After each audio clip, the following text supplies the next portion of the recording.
it should be pretty much a soft landing. But I guess I didn't star numbers 1 and 2. That's one of the issues with the brain being a thing, I guess. So, but I guess I could just do them because they're easy enough. So the first thing we would do is determine the coefficient on the outside, which is the determinant. So diagonal down minus diagonal up, so AD minus BC. So I don't know if I mentioned this last time. I probably mentioned it, but didn't really get into it too much. When you're talking about a matrix that we would define as A, typically we don't call it A, B, C, D. We call it A sub 1, 1, A sub 1, 2, A sub 2, 1, A sub 2, 2. So another way to represent the determinant in this context would be to say, diagonal down, diagonal up. So A sub 1, 1, A, poor quality A sub 1, 2. I'm sorry, 2, 2. It's a snowball effect there. Minus A sub 2, 1, A sub 1, 2. All right. Later on, I think this evening, probably this evening, we'll get to more elaborate types of determinants. Anything that's not just a simple 2 by 2, because we really haven't gotten into why things work the way they do. It's like, it's cool that this is going to give us a determinant, but what on earth does that mean? And so we'll explore that in a little bit. When I was going through the process, of learning this the first time, I was satisfied with the explanation that a determinant just represented a number, or it was a number that represented the value of the matrix, right? But what does that mean? So there's more to it than that, but that's a good place to start, all right? So in this case, whether you're using the ABCD notation or the subscript notation, the determinant of this matrix A, well, I'm just going to call it matrix A, is going to be equal to 8 times 6 minus 7 times 4. All right. So 8 times 6 is 48. 7 times 4 is 28. So a product of 20. All right. So that number represents the value of this matrix. And you might say, okay, what does that look like geometrically? And then I would reply, we're going to get there. So sit tight. It's coming. So in terms of the inverse, and again, I'm just going to let this matrix be A. So what I'm looking for is the determinant of A. And so that's all the question is really asking for, right? So that's what the vertical bars are representing. It's just talking about the determinant of A, right? So the bracket notation is representing the matrix itself. The absolute is calling for a particular value, all right? So for the second one, diagonal down is going to be 1/2 times 2, which is 1, minus diagonal up, also 1/2. Well, in this case, 1/2 times a 1, so not also, just unique. A positive value, so 1 minus 1/2 is going to give a determinant value of 1/2. All right. And you know what? I just kind of made it an executive decision in my mind to at least tease the geometric aspect of it now, only because I have all this space here for some reason, so I might as well use it. That and, to wait an hour to pay off this tease, I don't think it's necessarily the way to go. So I'm just going to do a quick sketch. So this is a two-dimensional system. So 8, 7, so we're plotting vectors 8, 7. I'll just write them off on the side here.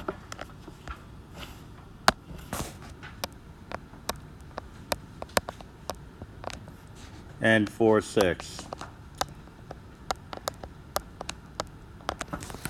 All right, so I'm going to rough it out.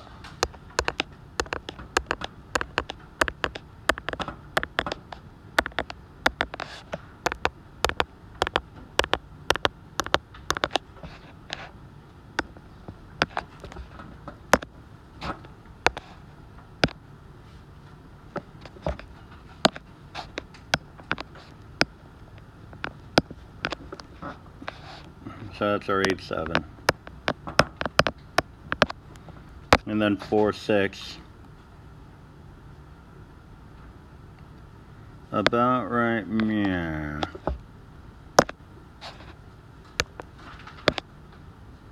Roughly.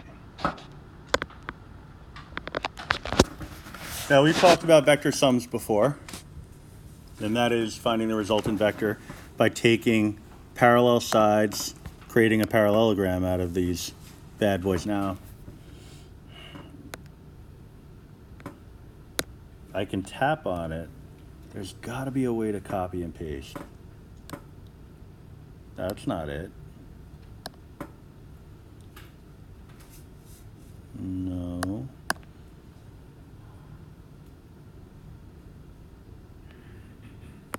Let me just try this.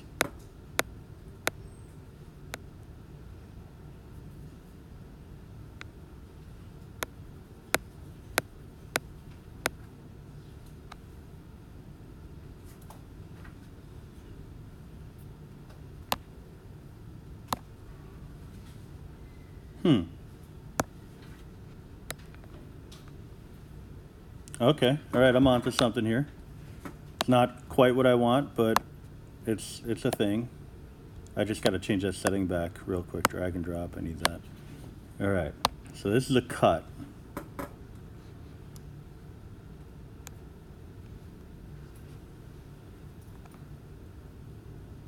All right. All right, it looks like crap, don't get me wrong, but it's something. Step in the right direction. And then the other one I'll just freehand. All right, so this is the vector sum. I'll just make that 4 look more like a 4 again. So we could create the resultant, you know, that diagonal that goes from the origin to that endpoint. But what I could also do is find the area of this parallelogram.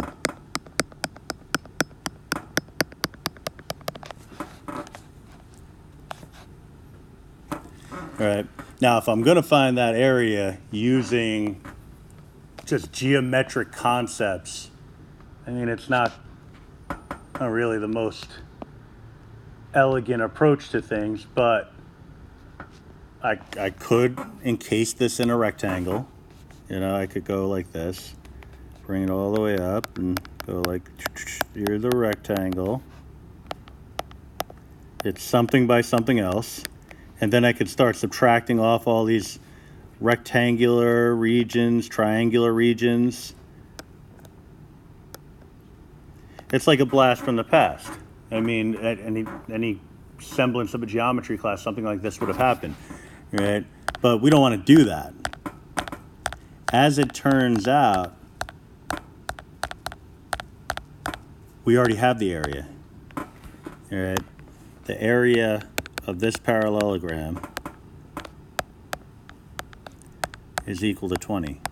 All right, so creating the parallelogram, and this is why I like that approach for finding vector sums instead of the tail to tip technique.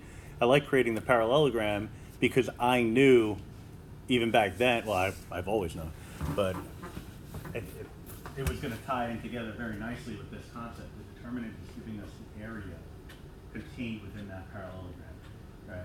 Now, you might say, well, what happens when we expand this up into 3 space? Well, 2 dimensions become 3 dimensions. Areas become volumes, right? So if you find the determinant of a 3 by 3 square matrix, what you're actually finding is the volume of the parallelepiped that is created by those 3 vectors. So that 3-dimensional version of the parallelogram, all right? So a parallelogram with height. That's what you're actually finding the volume. So my little definition, the basic definition earlier of it's a number that represents the value of the matrix, sure. Right? Geometrically speaking, though, it represents an area. All right. I guess I'll take it as a typo. Include coordinate axes, just so in the future I don't run into the problem I ran into here, where the edge of my parallelogram is going into the work that I did for finding the determinant. So if somebody needs some typo bonus, that's your avenue, I guess. The second example is going to be pretty much the same thing, so I don't know that you need me to do literally the same thing a second time. So, but it's something you can play around with. And also, if you really want to test this out, you could use another technique for finding an area of a parallelogram. All right, there's a bunch of different ways. One way we're going to learn about probably, well, definitely either later or next class, and that involves the cross product. Right? Because once we figure out the cross product, we're going to learn a little shortcut for finding the area of a parallelogram, and then that should coincide with the determinant. Right? So it actually turns out that there is a trigonometric method by which you could find the determinant of a matrix. All right? So it's interesting, but obviously if the calculator is going to just tell you what the determinant is, I don't know how many different techniques you're going to be overly enthusiastic about learning. All right?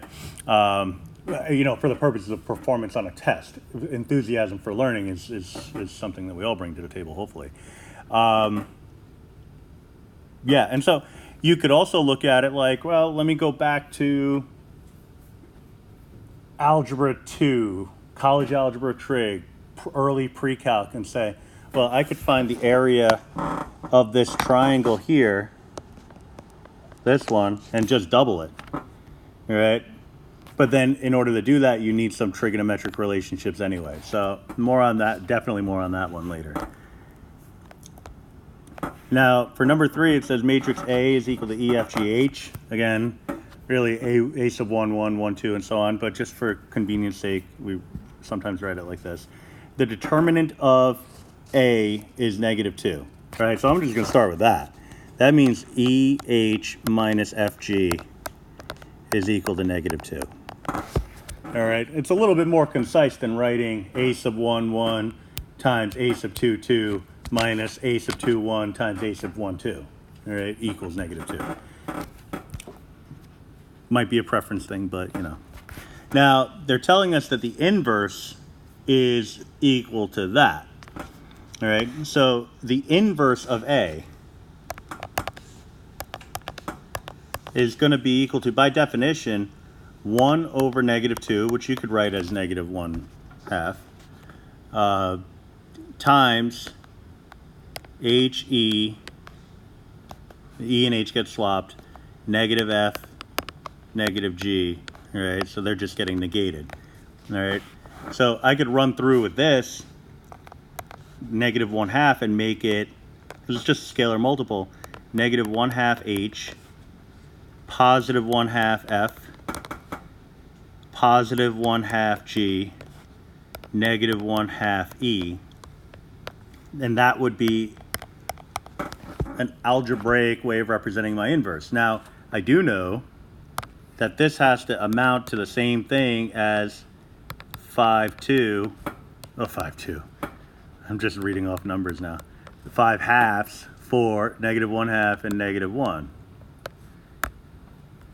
All right, so I mean, you could set up equations and things like that, but you could also just reason it out. What would H have to be in order for this to work? Well, -1/2 has to become +5/2, so H itself has to be negative, and it has to involve a 5.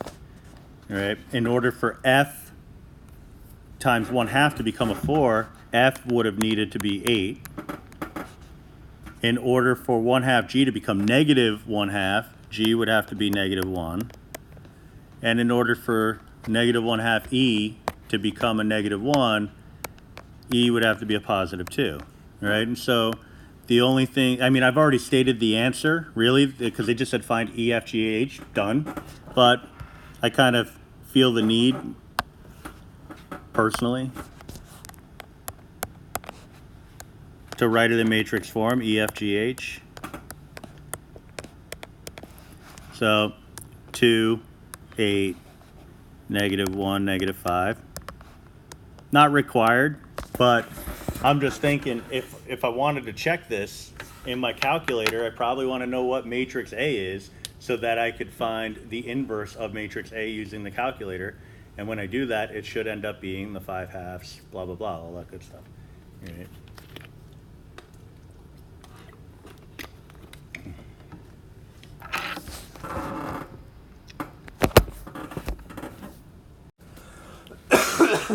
We were using row reduction techniques to find the solution of a system.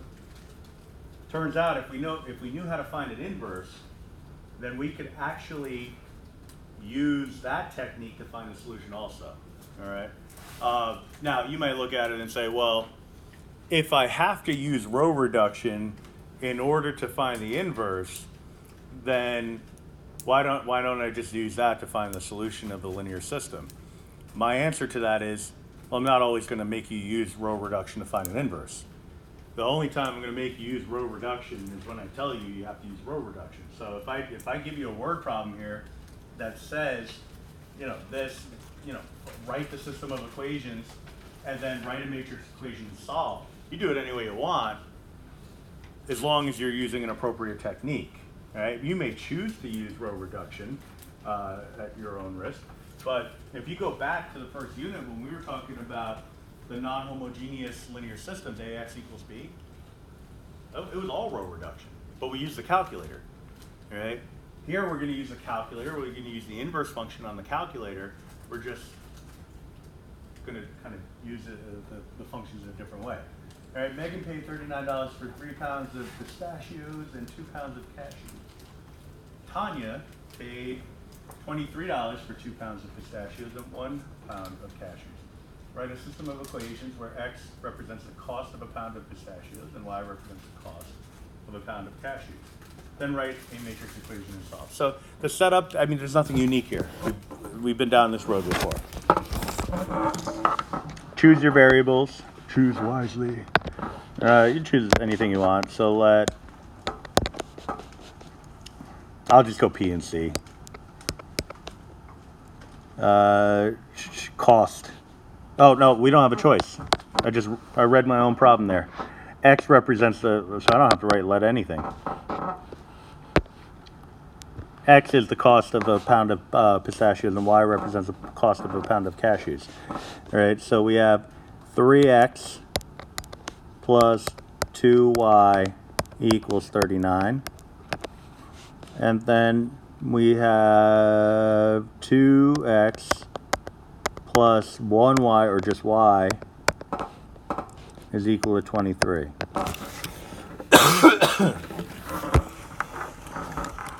All right, so if I write this as a matrix equation, it would be, now normally it's AX equals B, but we're using Y here in place of X2. So it's kind of loosely AX equals B. So 3, 2, 2, 1 against XY is equal to 39, 23. All right, so this problem really gets at the motivation of why we learn about inverses to begin with. Because, like, say you're in 2nd or 3rd grade, you learn about multiplication. Before too long, you learn about division. All right, addition. Before too long, you learn about subtraction. All right, converting from decimals to percents. Before too long, it's percents to decimals. It's always one way as opposed to the other. The opposite operation is the inverse.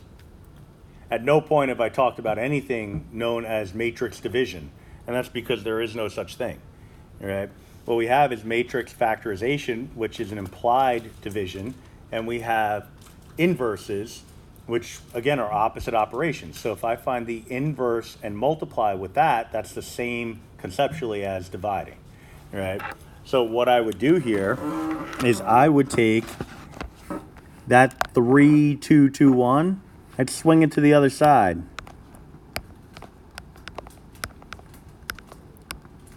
And slap an inverse on it. because that's what's going to make it division. All right, that's what's going to make it isolate itself from the xy.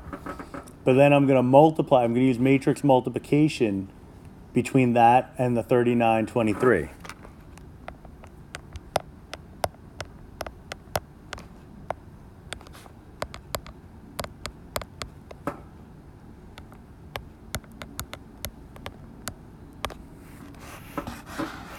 All right, so I'm going to calculate.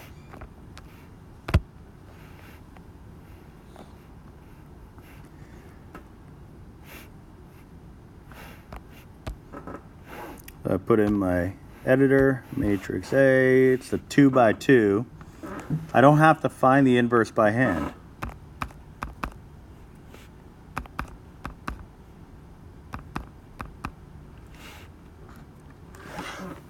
I'm going to put in my solution vector as a new matrix, a 2 by 1, 39, 23. And then all I'm going to do is multiply,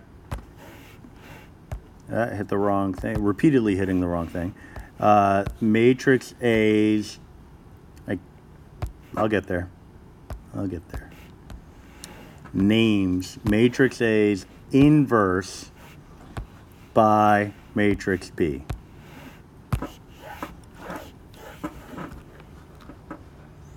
All right.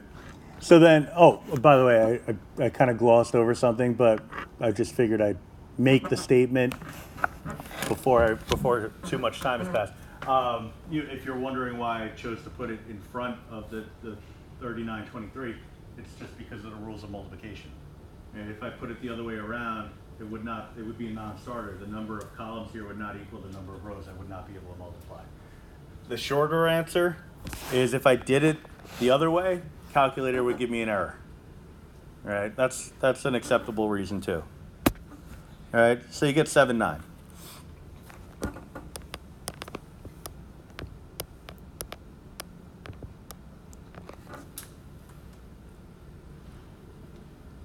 All right, so is it any easier than using reduced row echelon form? I don't know, probably not. Because if you really think about it, with RF, you're typing in one matrix. With this, you're typing in 2 matrices. But what you're doing after that isn't bad, one way or the other. They're both pretty nasty if you had to do them out by hand. So I guess that's a saving grace for anything. Most people are just happy in this course to do pretty much anything I ask them to do because they know that the trade-off is doing it all by hand. If anybody's ever had any experience with linear algebra with like in another environment, you know that it can be like calculator. What calculator? It's pretty crazy stuff, right? So those proofs that we were doing before, that's like all class, every class. So I like doing those, but I like doing it on my time. I don't want to go too crazy with that stuff. All right, so should probably answer the question, you would think, right? So we are looking for the total cost. So we're looking at $7 per pound of pistachios.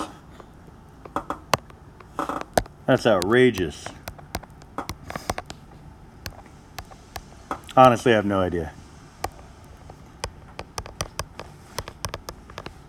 I've been out of the pistachio market for quite some time.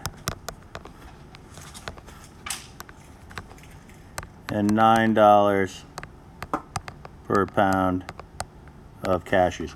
Actually, cashews I know a little bit about. Those are like ridiculously expensive. I only know that because I used to go nuts for the chocolate covered cashews, like at Costco. They would have like the big jumbo size. I'd kill those in like a weekend, which is like horrifying because like what it's doing to your, like you eat that much nuts, like what it's doing to your insides is like just not good. So yeah, but I would destroy those things, and it would be like $10.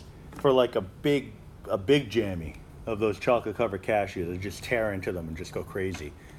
And then one time I didn't have an opportunity to get over to Costco, so I went over to Stop and Shop to get some chocolate covered cashews, and it was like $15 for like a small canister, and I'm like, that's just insane. So I know cashews can be a little on the pricey side. I didn't know pistachios ran that much though. I don't even like pistachios. Aren't they even more expensive? Are they? Yeah, they are expensive. Well, I don't like them anyway, so it works out nicely. Somebody gave me some pistachio ice cream once. I gave it right back to them. I'm like, who do you think you are? Like it was like an insult.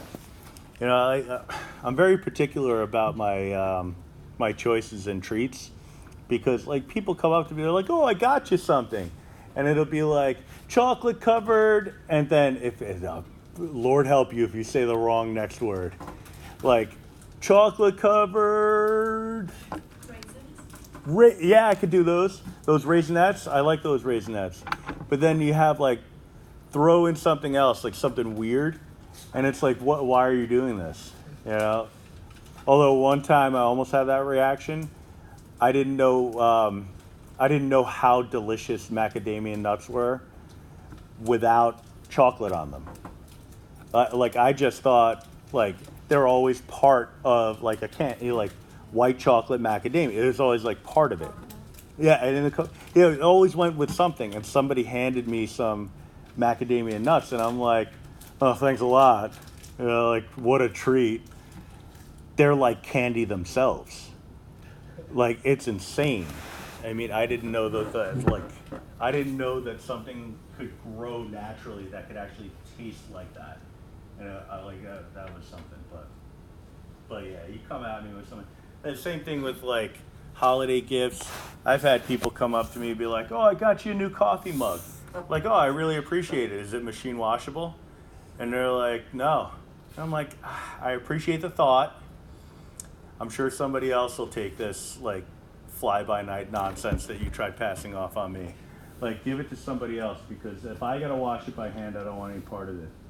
There's garbage, swell bottles and Yeti cups and stuff like that. Like Yeti, you pay freaking $70 for a mug or whatever it is. Like, I went to Target, I got one that says nice. It said nice on it. It looked exactly the same. It was $13, and it's machine safe. That's what I'm talking about. Like, if you don't mess around, you could have your cake and eat it too. That's what it all comes down to. So you don't have to settle for pistachios if you don't like it. You could have cashews. I also am fond of chocolate covered almonds, but not. I mean, these things I like destroy them. Like it got to the point where if somebody offered me a chocolate covered cashew, I'd be like, nah, can't do it. I have PTSD from it. It's like insane. So the next one is pretty much the same deal. So I think I'll just leave that for you.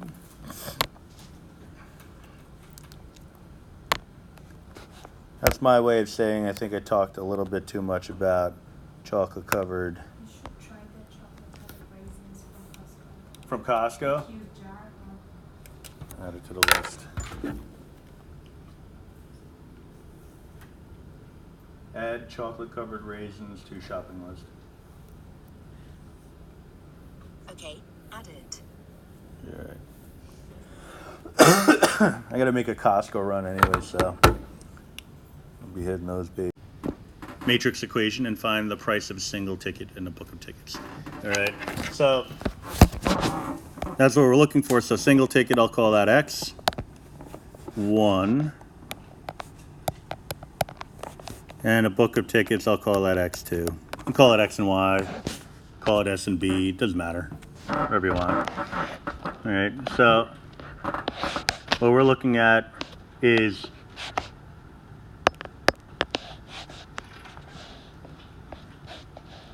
$12x1 plus 4x2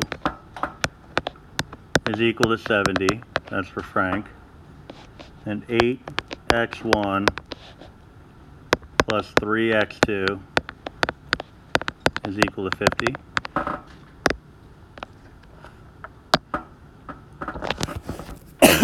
So we're factoring the left-hand side using the reverse of the dot product. So this is the same as saying 12, 4, 8, 3 against x sub 1, x sub 2. And the result of that should be the solution vector of 70, 50.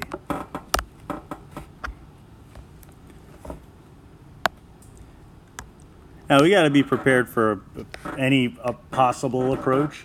So in this case, you know, it's on the sheet where we're learning about using the inverse matrix method for solving linear systems. So that's what I'm going to do here. I'm going to isolate x sub 1, x sub 2. We can't divide by a matrix, but we can multiply both sides by the inverse of that matrix. So 12, 4, 8, 3, but its inverse multiplied by 70, 50. All right. And again, I talked about this last time, but the justification for why I put the inverse first is because this vector is a 2 by 1. All right. So a 2 by 1 vector, well, the number of columns in my first matrix through multiplication has to match the number of rows in the second matrix. If I did it the other way around, number of columns would be 1, but I have 2 rows, so there'd be inconsistency. Most people are fine with, well, I'll do it this way because if it doesn't work, I'll just, in the calculator, I'll just switch it around and do it the other way. All right, so either way. So, edit my matrix. We're looking at a 2 by 2.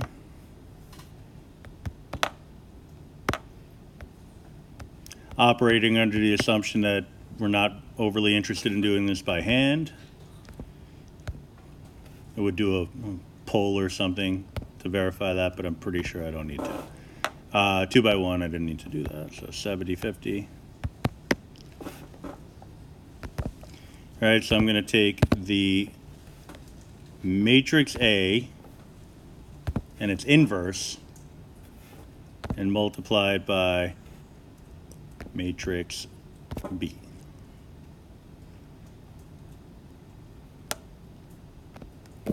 So we get 2.5 and 10,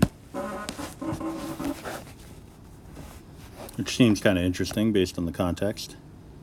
Oh, actually it's price, so it doesn't seem interesting at all. Seems completely appropriate.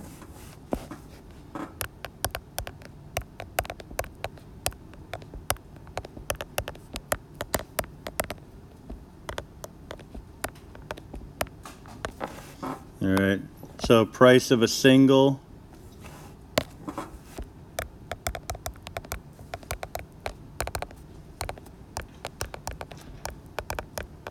$2.50. Price of a book of tickets would be $10. All right, so it looks like you get a little discount if you get the book of 10.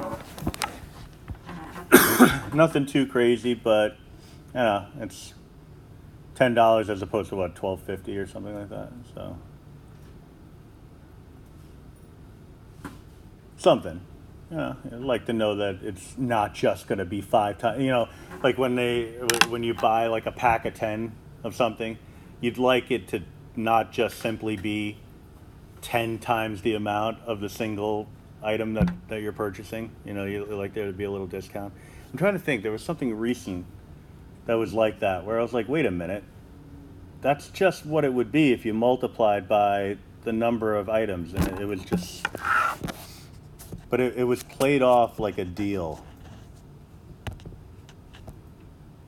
I can't remember. I gotta. It'll come to me probably at the most inconvenient time. It'll be like in the middle of the test, and I'll remember it. So I'll apologize in advance for that interruption. The best thing is if you don't like them, beating a dead horse, I think, which is really an archaic expression. I should probably stop saying that.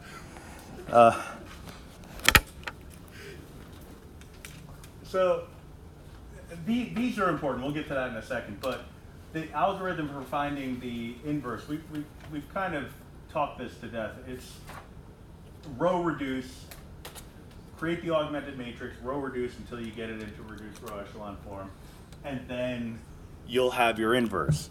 All right, so this one I would say is more for practice than anything else. So I'll put a star on it. But these rules are very important. Some obviously more important than others, and I kind of attach importance to concepts based on whether or not I can naturally remember them. All right, so I'm thinking from a student standpoint. If it's something that I look at as like, that's common sense. Okay, so that's not an important rule. Now, it might be really an important rule. Like the reality is in mathematics, it might be an incredibly important rule, but in my life, it's not important because I don't have to worry about that because I can look at a situation and say, well, that's definitely a true statement. Like multiplying a matrix by its inverse is going to give the identity. All right. Now, you may look at this and say, well, maybe that's common sense to you, pal, but for the rest of us, it doesn't make sense at all. Well, take a simpler situation. Take 2 and multiply it by its inverse, which would be 1/2. The result is 1. 1 is the multiplicative identity. All right, so you're taking a number, multiplying it by its inverse, and getting the identity. All right, so this is no different except we're using notation. Obviously, we're using matrices. Another thing that allows me to attach personal importance to something is whether or not the calculator is going to figure it out for me. All right, A times inverse of A. All right, so if a question came up and said, determine whether this is a true statement. Well, I'm going to put it in my calculator first, try a few different cases and see if it ends up being a true statement numerically before I start getting into a proof.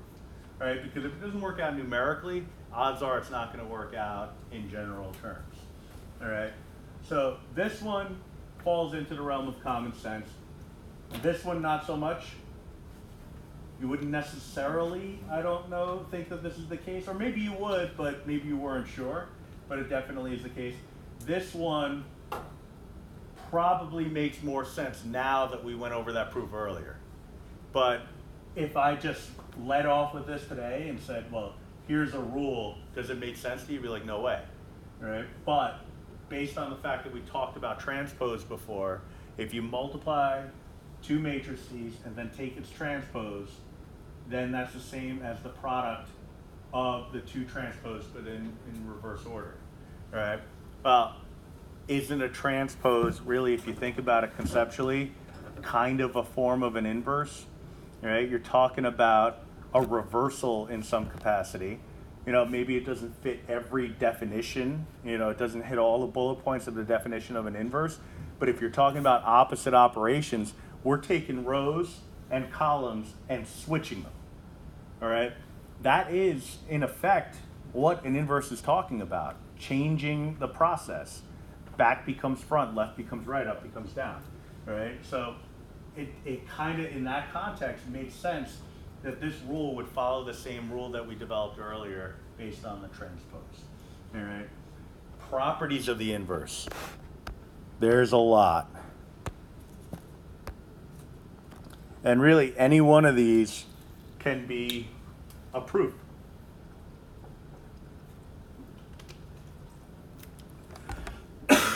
Some of them are a little bit more obvious than others. Identity matrix I is invertible, and the inverse of I is I. Right? I think that one is probably along the lines of common sense. All right, what's the inverse of 1? 1. All right, if you're talking about numerically. So, you know, identity matrix serves as the number 1 for matrices. So why would that be any different? All right, the inverse of an inverse. The enemy of my enemy is my friend. Right, so that's the same idea there. If A and B are invertible matrices, oh, this is one I already talked about. If A is an invertible matrix, then so also is A to the K. So we're going to have to talk about that in a few minutes, right? Because we can take a matrix and raise it to a power, all right? So if I were to take a matrix and raise it to the second power, you're multiplying a matrix by itself. That's easy enough, all right? But if I raise it to a 10th power, I would like to think that you probably are not overly interested in taking two matrices, multiplying them together, taking the answer, multiplying it by a new matrix, and then a new one, and then a new one 10 times. All right, so there's got to be a shortcut to that. So we'll get to that in a little bit. Some of these, again, are just kind of a rehash of things that we already know. Some of these are talking about stuff we haven't covered yet, so we'll get to that also. Number 12, very important. If A is an invertible matrix, then the matrix equation AX equals 0 means that X equals 0 is the unique solution. All right? AX equals B means that this we actually already talked about. But this is telling us that the unique solution, you're thinking of a homogeneous situation. If it's an invertible matrix, then the unique solution, the one that exists that is not dependent on any other situation, is going to be the zero matrix. All right, so that's something that it's kind of counter to what we were dealing with the homogeneous case, because we weren't focused on whether something was invertible or not. All right, so these are some all right, so then on the next page, it was a 3x3 matrix. The question was find the 3x3 inverse if it exists. All right, so that's kind of annoying, right? Because the part where it exists means, or where it may not exist, indicates to us that, well, we could be spinning our wheels a lot trying to get it into an inverse form, only to find out that it's never going to be like that. All right, so it's something that's non-invertible. Right, so you can get into the properties of the inverse, and on the next page it was the inverse matrix characterization, but we changed it to inverse matrix theorem, and that tells us all the different equal ways that you could look at an inverse. Bottom line, and it's kind of like something that we'll get to in a little bit. It's going to come down to the determinant. Right. Once we start talking about determinants for 3x3, 5x5, 10x10 matrices, you're going to see that it comes down to the determinant, because whether or not that determinant is equal to 0 will dictate whether a matrix is invertible. All right. And it's simple enough in the 2x2 case, because part of the rule is 1 over the determinant. If the determinant's equal to 0, it's undefined. All right. But that's going to hold for all other kinds of square matrices as well. All right. So we just have to go into this with the idea that it might not exist. Now, you do have the benefit of a calculator. So what you could do is put that in your calculator, find the inverse, and if it exists, all right, get to work. If not, start trying to figure out a reason why it doesn't exist. All right. So, and I'll tell you in all honesty, I'm pretty... I like to think of sly and things like that when it comes to designing questions on a test. But sometimes a question just screams what the answer is. If a question on a test says find the inverse of the matrix if it exists, it doesn't exist. You just got to figure out why it doesn't exist. All right. So otherwise it would just say find the inverse of the matrix. So that's what we can do. Let's do that, at least until we explore the concept of the inverse, the determinant a little bit more. So 1, 5, negative 4, 0, 1, negative 1, 1, 2, and 0. But then it's very simple. Doesn't matter how complicated your square matrix is. Finding its inverse is as simple as saying, here's my matrix, I want its inverse. So you got something. Doesn't matter what it is. The fact of the matter is you got something. That's all I care about. All right, at least for now. But we got to be ready to rock and roll on this, assuming that it could very well be the question or two that I ask you to do by hand. All right, so it needs to get down to I3, the identity matrix in 3 dimensions. So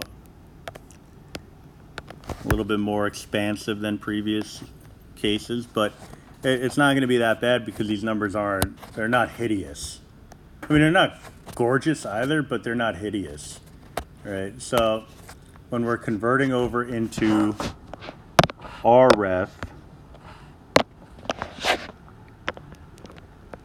I'm looking at this. I want this to go away immediately, so I'm going to do very quickly off the bat a negative R1 plus R3.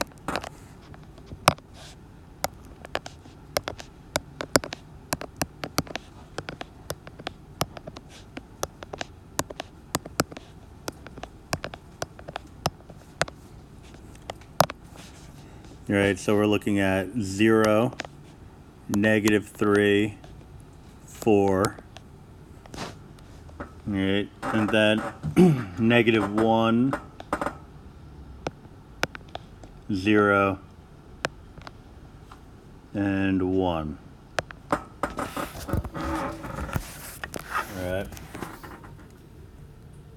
Again, we know what the answer is supposed to be, so this is fine. We can make this work. All right. I could also make that 3 while I'm at it. I can take care of these guys.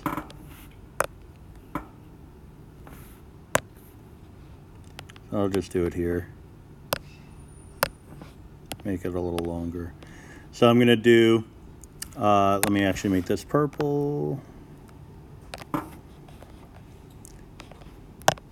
Negative 5 R2 plus R1 and 3 R2 plus R3. Right, so no change to the first column, but then everything after that's going to change pretty much. So 1, 0, I'm just going to, I think I could just do it like this. So 1, 0, then we're taking a negative 1 multiplying it by negative 5 becomes positive 5 plus the negative 4 the positive 1. No change, negative 5, and then no change.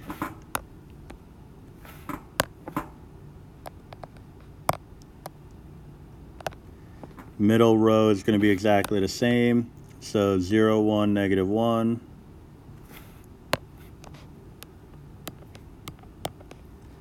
0, 1, 0.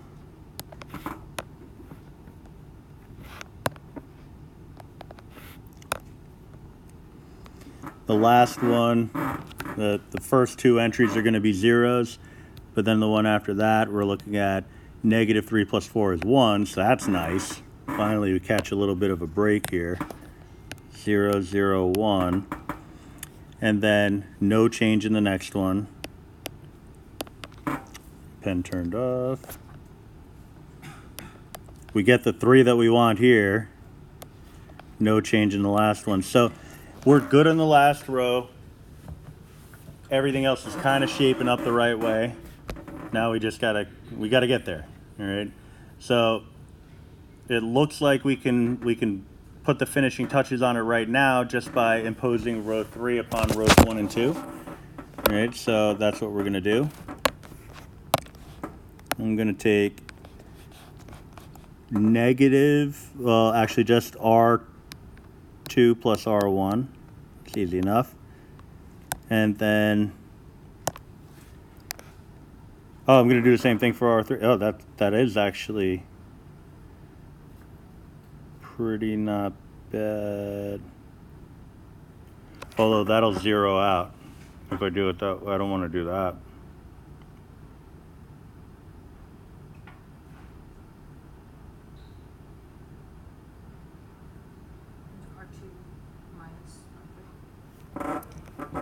Yeah, but that's going to zero out the bottom row. I mean, it's fine, but then it's going to take that 3 in the bottom row and make it not that. Oh, okay. This is why, because I'm an imbecile. That's why. I just got through saying that I was going to impose R3 on R1 and R2, and then I did not do that. So yeah. So we're going to do R3 plus R2. So that'll take care of the middle row. Bottom row is going to stay put. And then I'm going to do negative R3 plus R1.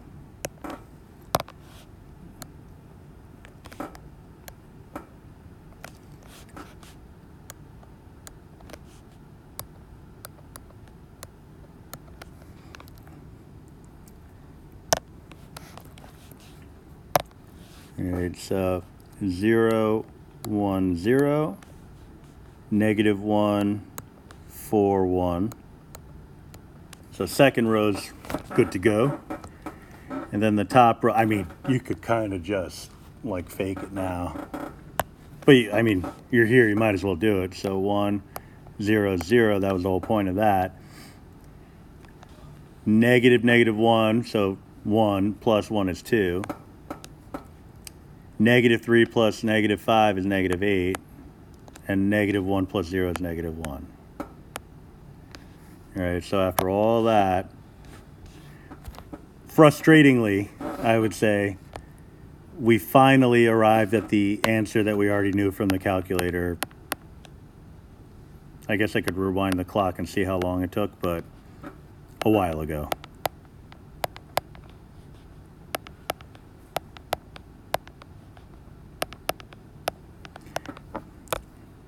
But the real challenge is not so much the row reduction stuff, because we've been doing that all semester. It's more so knowing when it's an appropriate technique to use. And for here, it's knowing whether the matrix is invertible based off of its determinant. All right, so we're gonna have to play around with that concept a little bit. But then on the top of the next page, it's the invertible matrix theorem. Characterization is another name for it, but I'm going to wipe that out. And it's not really a typo, but I'll take it as a typo. This is actually a theorem.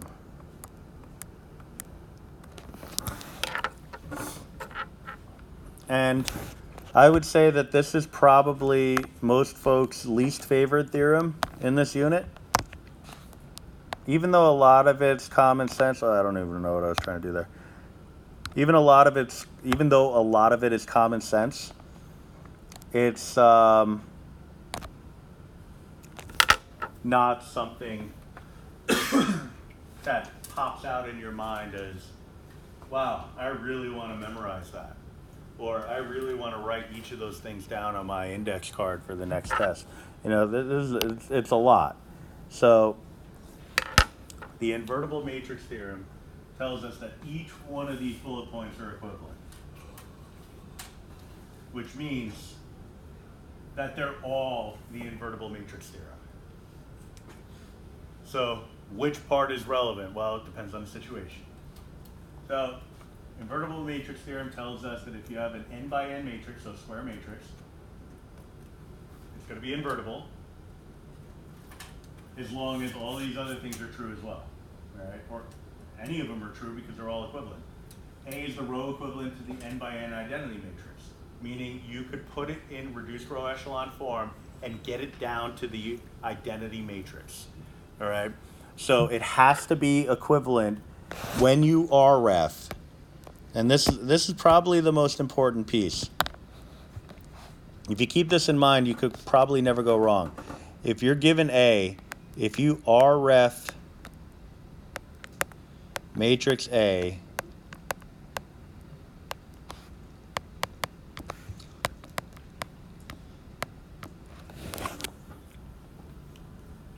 in n space, right? So meaning that you could have any number of dimensions, right? But it's still going to be a square matrix. Result must be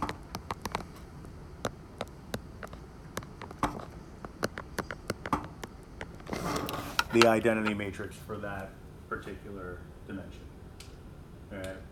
So if you're dealing with a 4x4 square matrix, then it must row reduce down to the identity matrix for a 4x4 square matrix. Which means that every column is a pivot column, even the last column. All right. It only has a trivial solution. All right. These are all things that would come into play. If it only has a trivial solution, that means that the column vectors are linearly independent. We learned that in the last unit. The only way that you can justify independence was to show that the homogeneous equation only had the trivial solution. All right, so these are all things that we know. Linear transformation is 1-to-1. All right, so that means that it's not going to map to multiple destinations, or multiple destinations are not going to map to the same matrix. All right, the equation AX equals B has at least one solution for each B in Rn. Right, columns are a span. Right, same idea. Right, the at least, just going back to this one, at least one solution. Well, we already know one of them is going to be the trivial solution because part of the non-homogeneous solution is the solution to the homogeneous case. So that's really all that's saying. It's just kind of reiterating that you will have the trivial solution plus any other dependent solutions that might exist. All right, which also, I mean, when you're talking about solutions to a homogeneous system and the columns of a span, you're really talking about the same thing. Linear transformations. These two are interesting. There is an n by n matrix C such that CA is equal to I. All right. So that's telling us, really, if you think about it, that you can have some matrix that when multiplied by your given A, your invertible matrix, that gives you I as a result. That makes sense because that value, that other matrix should be the inverse. All right. And then the transpose of A is also an invertible matrix. All right, these are all things that would be true. Right. This is weird because it seems like it's a repeated concept, but it's not, because it's saying this is really just addressing the concept of the commutative property. Because remember, multiplication is not commutative for multiplication is not commutative for multiplication. Fun fact: the American Dodgeball Association of America.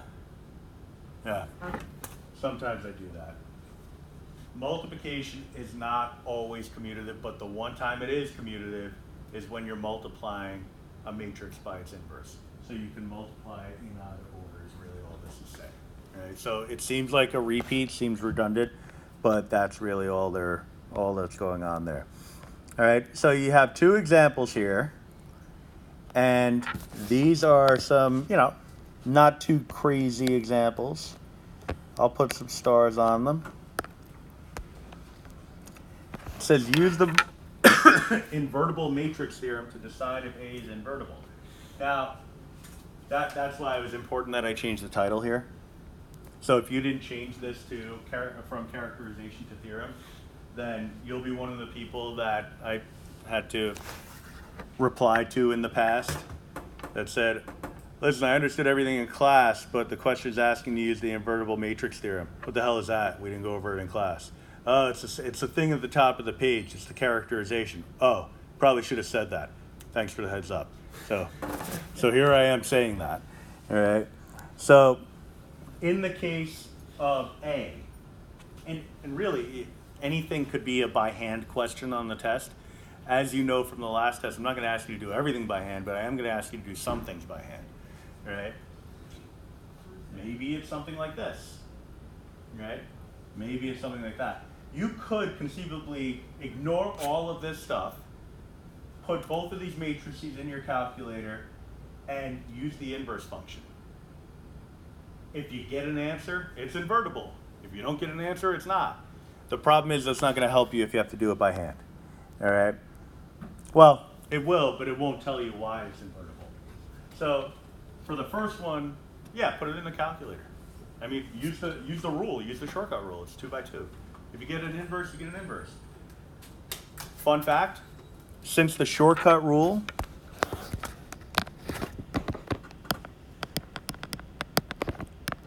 inverse of A, 1 over AD minus BC multiplied by DA negative B negative C. Very easily determine if a matrix is invertible based off of this calculation. All right, hold on. Let me see if I can do this. Just move it around a little bit and then write, and all of a sudden it doesn't smear it. So, AD minus BC, which again is this magical thing called the determinant that we haven't really talked about yet. But that AD minus BC can't be equal to what? 0. So if it's equal to 0, then you're looking at something that's not going to be invertible because you're going to get an undefined expression, right? So that could be a way of handling it. You could look at this and say, well, I'll just figure out the determinant. If I get a 0, it's not invertible, right? But then you look at this and say, well, where's my shortcut rule for the 4x4 matrix? And you say, well, guess what? There isn't one. Well, that's not true. There are rules.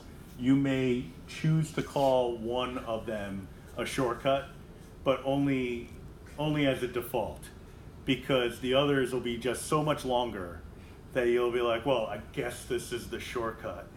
It's like you're gonna drive to the West Coast and you could either take Highway 66, which will take you like a month, or you could take every interstate and, you know, like, yeah, that's the shortcut. It'll only take you 2 weeks driving, right? It's the same idea. Question? So you said if it's AD minus BC is equal to 0. Right, because that would make this fraction undefined, right? So we wouldn't get a solution, all right? So there are ways to figure out the determinant for this, and we'll get into that next class, but it's not going to be pretty. So this is where you would want to use the invertible matrix theorem. So I would look at it and say, okay, kind of rub my hands together and say, well, which one am I liking? Well, that's no help, right? A is invertible. If I knew that, I wouldn't be doing this problem. A is the row equivalent to the n by n identity matrix. We're on to something. Because what that's telling me is that if I row reduce that matrix down and I get the identity matrix, then it will be invertible. All right? So what that means is that I don't actually have to augment this with the identity matrix. So I don't have to create a 4x8 ginormous matrix. All I have to do is row reduce this down. And if I get anything other than the I4, all right? So our ref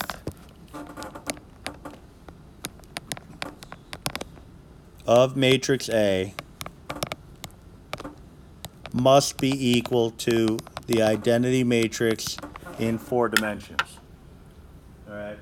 If I get that, then I'll know that the invertible matrix theorem holds and that this has an inverse. All right. Because again, this is an existence theorem, existence proof. It's not determining what the actual values are. Right. So I don't need the inverse. I just need to know whether or not one exists. All right, and we'll talk next class about why it's important to sometimes know just when something exists and not what it is. All right, and then, all right. So in this case, you could go with either notation. Most people like this notation, determinant of A.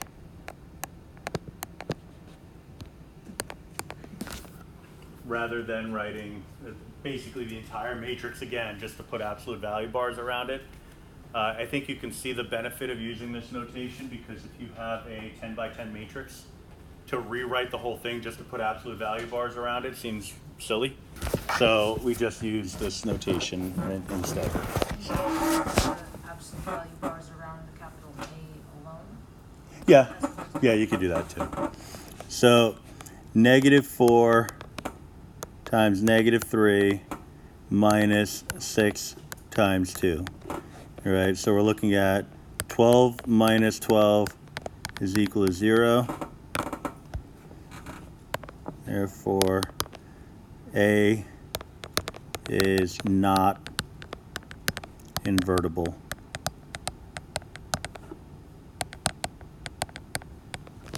All right. So I won't do this with every problem, but might as well just take a look in the calculator. So we have a -4, a 2, a 6, and a -3. All right. So go through the process of finding the inverse. So it really just amounts to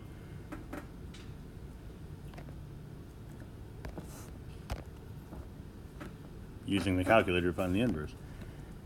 You get a matrix that's exactly the same as what you started with. All right.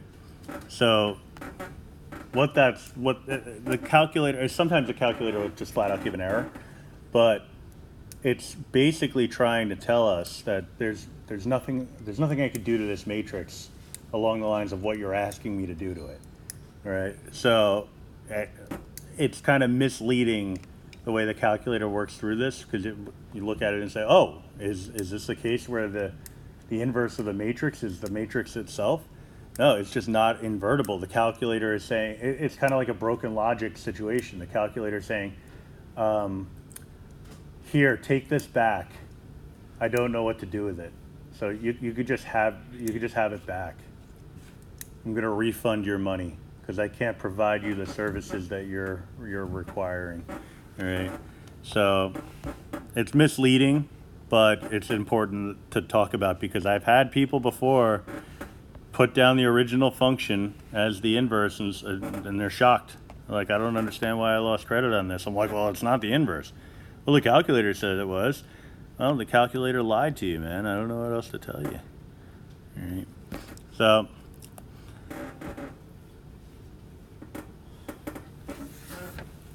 again, a much more elaborate situation. Invertible matrix theorem to decide if this matrix A is invertible. Right? So we go down the list. The first one is the most useless one, because that's what we're looking for. A is the row equivalent to the n by n identity matrix, which means that if I row reduce this down, that I will get the identity matrix. Right? Now, I will say that if I were going to use a calculator to row reduce this, why not just use a calculator to find the inverse? You know, so that kind of defeats the purpose. Every column is a pivot column. Of A is a pivot column. Right? That would get us down to the identity matrix. All right? So based on what I see here, we're in pretty good shape for that. All right? So that's kind of really what you want to do. You want to go down the list and find the one that allows you to draw the conclusion while doing the least amount of work. All right. So, I mean, the transpose of A is an invertible matrix. Well, that's part of the theorem, but it's more of a consequence of it. All right. So if A is invertible, then so will its transpose. And then you have all this other stuff with linear transformations and spans and solutions and things like that. But the one that allows us to do the least amount of work would be the one I just mentioned. Every column of A is a pivot column. All right, that's a really thick highlighter. I don't need it that thick.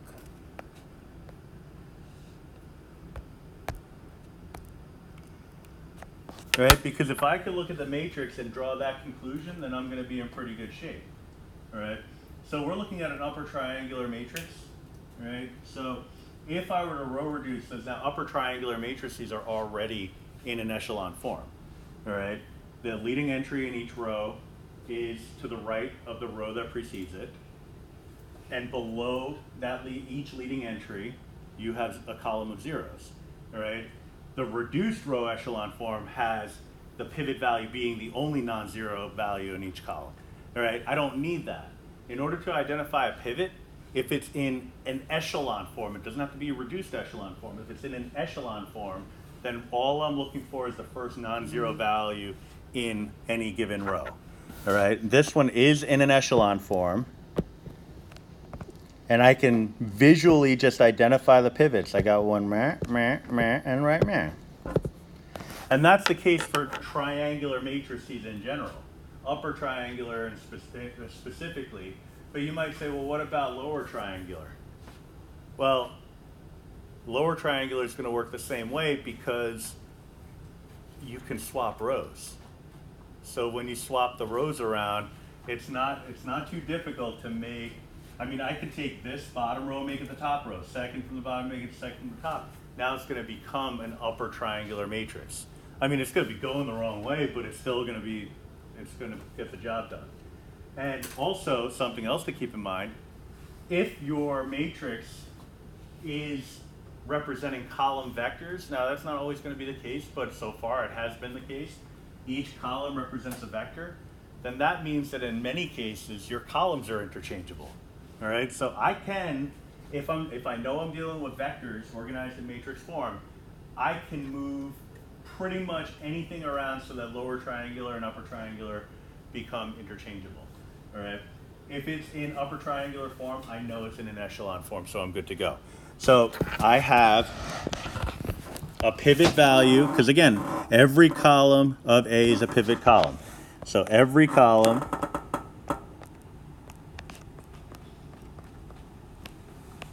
of A is a pivot column.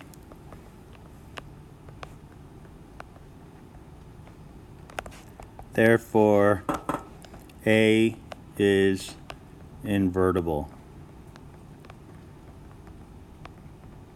It's going to feel pretty weird when you get a question like this on the test and you have a whole page to write your solution and all it is that one little statement. All right?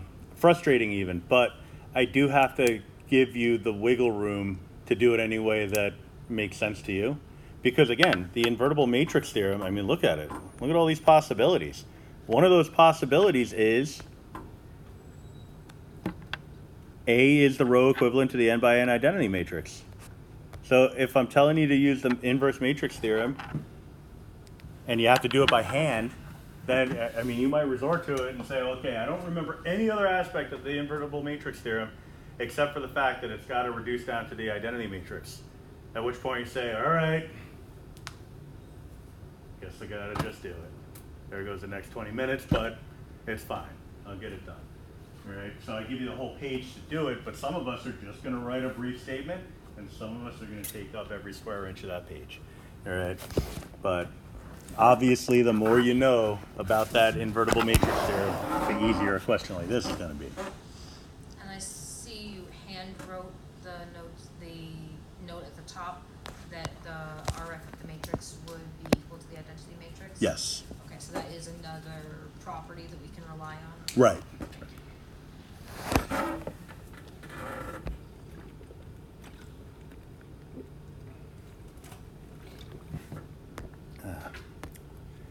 Patched. With technology and brute force and stuff like that. So the last thing we're going to do tonight is called, well, it's Lu Factorization.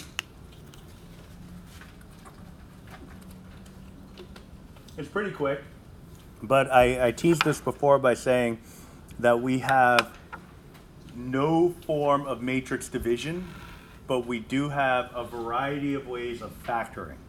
And one way was just by like observing. I had an expanded form when we did one of those proofs earlier. We had an expanded form and I said, well, it must have been this times that in order to get that result.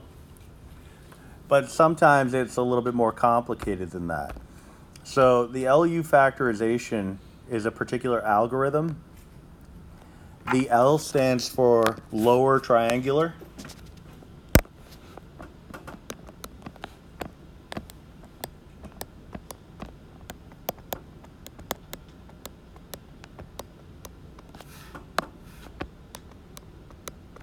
And the U stands for upper triangular.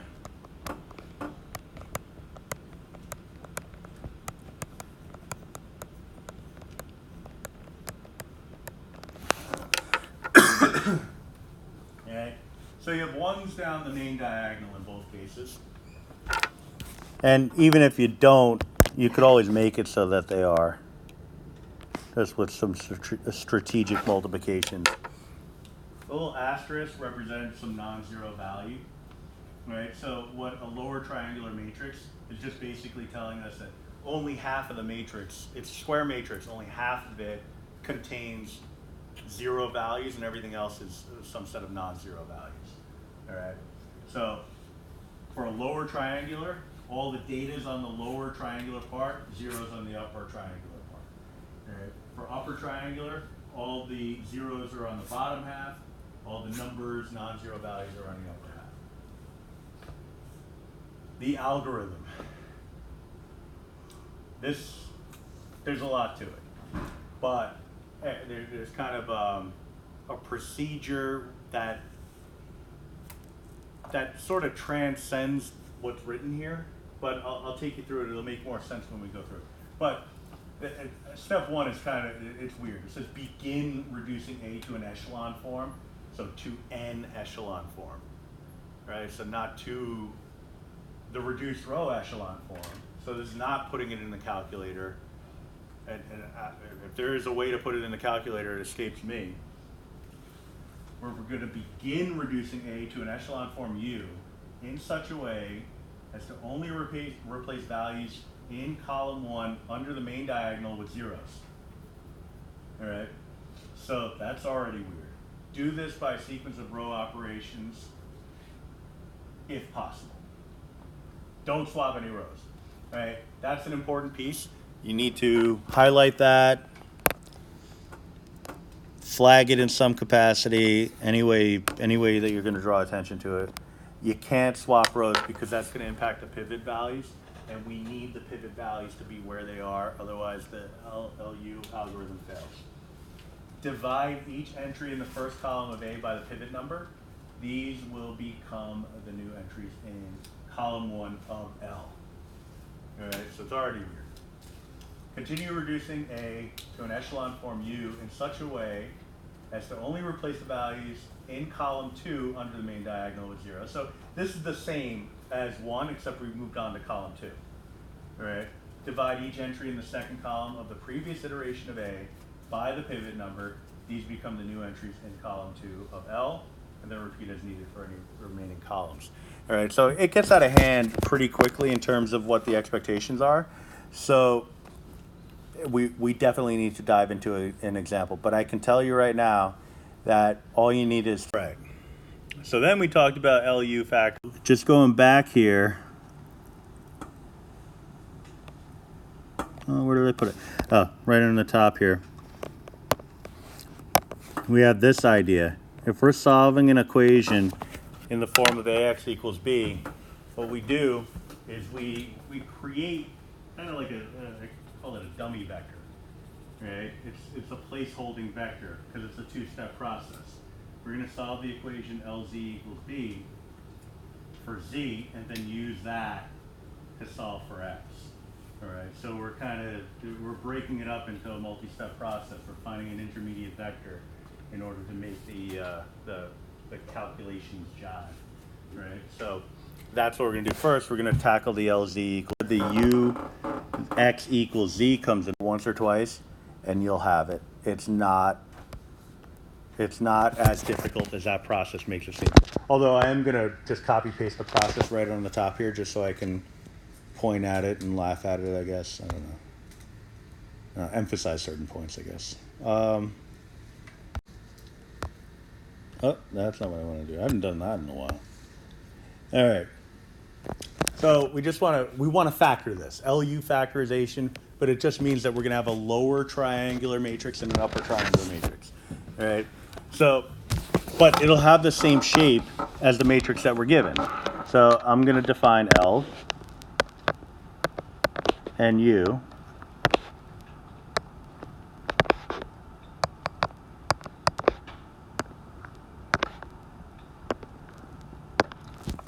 All right. So first step again, begin reducing A to an echelon form in such a way as to only replace values in column 1 under the main diagonal with zeros. All right, so focusing on column 1, that's this set of values. sometimes it's helpful to actually put the matrix in reduced row echelon form right off the bat just to see where the pivot numbers are. But generally, we're looking at the main diagonal, all right, for a square matrix.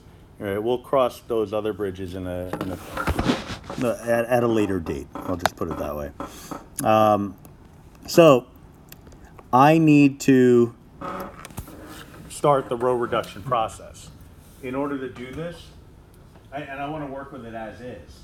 Right, I can perform operations, row operations. I just don't want to swap anything out. All right, but if I leave it as is, I want the 30 to disappear. What I'd have to do is simultaneously, I'd have to do a negative 1/60th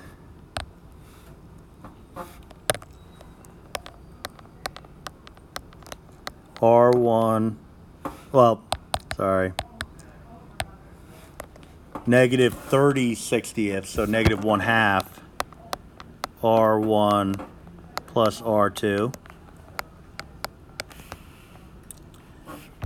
And then I'd also have to do a negative 1/3 R1 plus R3.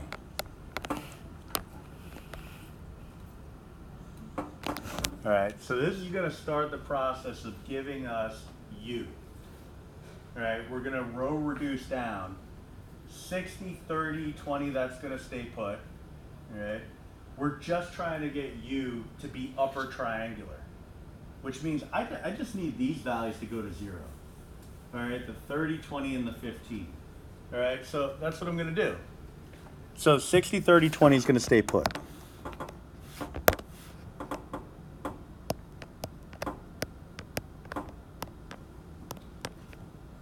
I turned it off.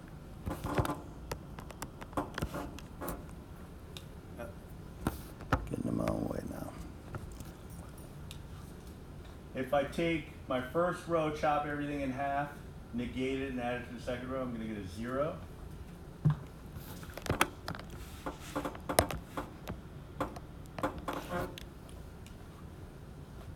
All right. So chop this in half. Negative 15 plus 20 is going to be a 5.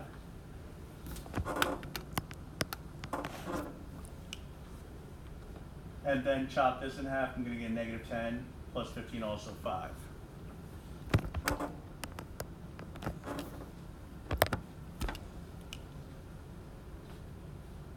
Do the same thing, but with a negative 1/3. So 0.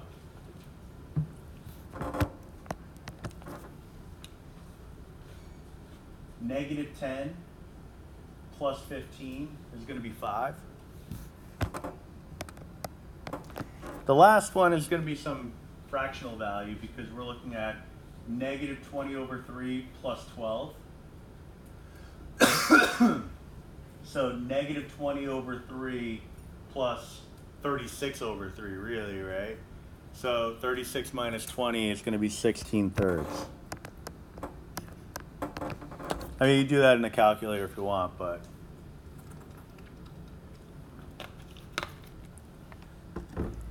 we accomplished our first mission, and that was the process of beginning to reduce A to an echelon form in such a way as to only replace values in column 1 under the main diagonal with zeros.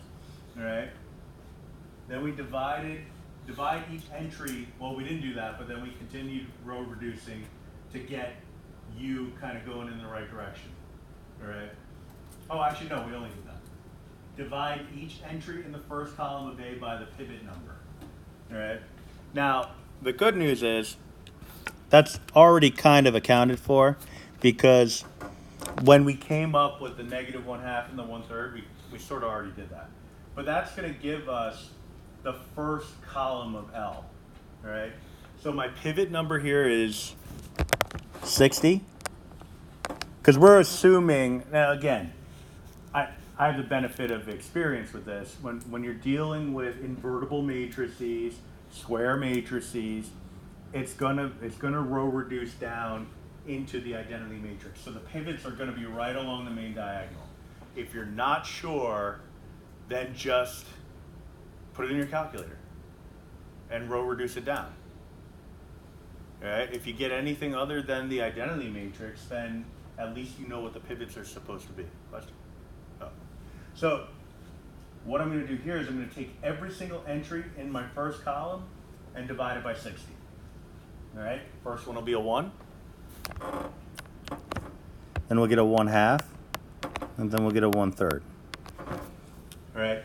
Like I said, we already had those numbers. They were negated, but we had those numbers, the 1/2 and 1/3. We had them intuitively. All right? So this lower triangular matrix should have zeros on the upper half and all the numbers on the bottom half. All right? We're getting there. So now I'm going to move on to the second column. All right? But yeah. Yeah, sorry. So you did this like when you divide by 60. This is the step number 3, right? Yeah, exactly. So then we're going to continue reducing A into U form. So we're going to work off of this matrix now, but we're now on column 2. All right.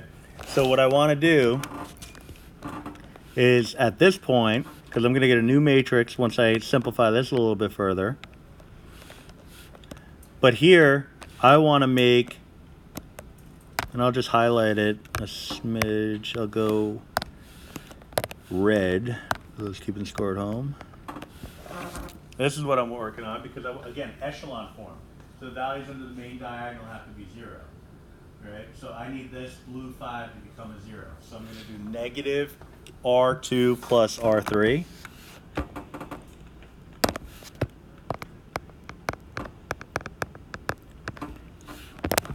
So row 1's going to stay put. Row 2 is going to stay put. Row 3 is going to become 0, 0, and then I'm going to take 5, negate it, so negative 5 plus 16 thirds. Negative 5 is the same as negative 15 thirds, plus 16 thirds is 1/3. All right. Now, once it's in upper triangular form, you're done with that part of it. So this is good. I don't have to worry about U anymore.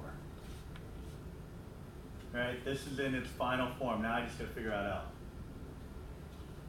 Divide each entry in the second column of the previous iteration of A by the pivot number.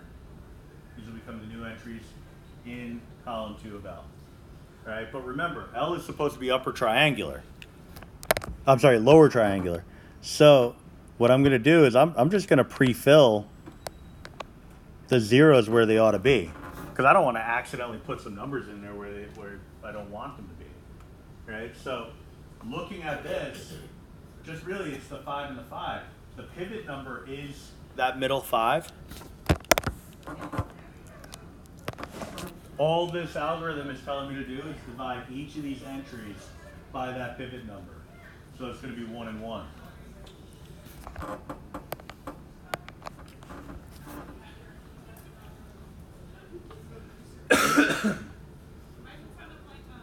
And then it says repeat as needed for any remaining columns, which is just telling me to row reduce more if I need to, I don't need to. Divide each entry in the next column, the third column, by the pivot number. Well, the last column has a pivot number of 16 thirds. All right. You could even go with, last column, I was looking at the wrong one, has a pivot number of 1/3.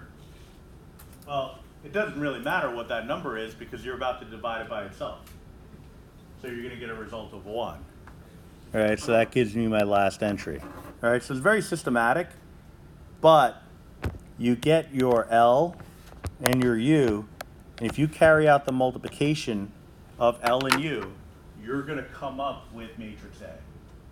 All right, and you can test it out. It's pretty straightforward. I mean, you don't have to test it out by typing it all into your calculator. Just take a couple of test examples.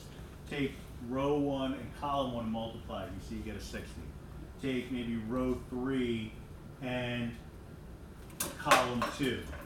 You'll see that you get 15. All right. So row 3, column 2, you get 15. So it checks out, at least for a couple of test cases, right? Worst case scenario during a test, put it all in the calculator. You want to play it safe. Kev? I'm just confused on how you are getting out the row, like one half, a third. Yeah, so once you identify the pivot numbers in each column or each row, you can look at it either way. You're just dividing each entry in that column by that pivot number. So pivot number is 60. I'm dividing each one of these numbers by 60. 60 divided by 60 is 1. 30 divided by 60 is a half. 20 divided by 60 is 1/3. Then looking at this one, the pivot number is 5. If I divided each number in this column by 5, I'd get 6, 1, 1. But the 6 is irrelevant because it needs to be lower triangular, which means that the upper part of it needs to be zeros. So I would disregard the 6. Right? The last one, the pivot number is 1/3. I can divide each of these numbers by 1/3, but these two values are going to be irrelevant because, again, it's got to be lower triangular, which means that these entries automatically have to be zeros. So the only thing I'm going to be dividing by 1/3 is 1/3 itself, giving me the 1 there. Okay. So in that regard, I mean, it's very procedural, but if you follow the process, it's almost impossible to get wrong. All right, it's just you gotta make sense of the process. That's the one thing that can be a little iffy. All right. So I'm gonna put some stars because this usually every semester ends up being one of my more popular videos. So I'm gonna put stars on these questions. I do recommend that if you're a little iffy on this, you go home because everything makes sense in class and then nothing makes sense when you walk out the doors, that you watch the video.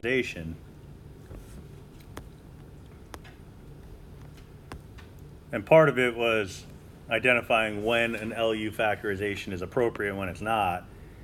Sometimes, at least as you're getting your feet wet with stuff like this, sometimes the answer to why it does not have a LU factorization or why something doesn't work is because you tried it and it didn't work.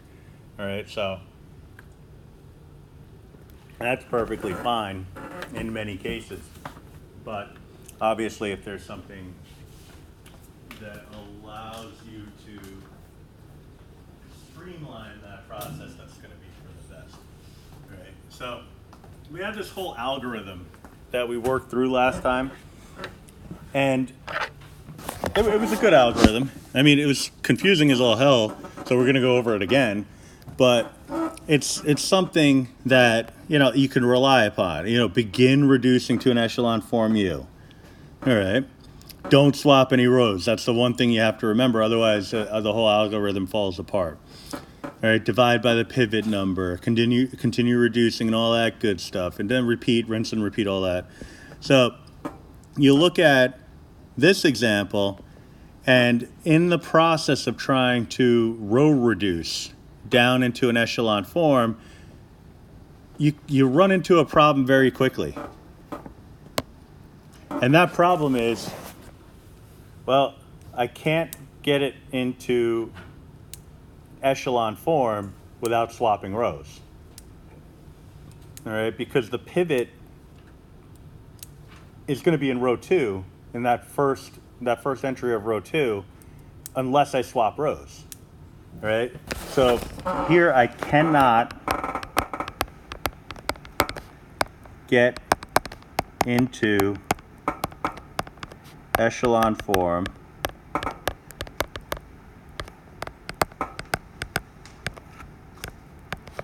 without swapping rows.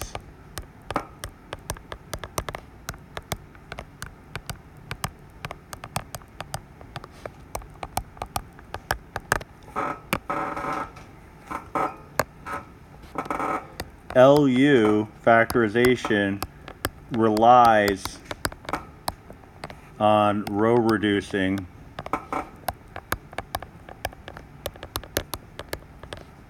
into echelon form.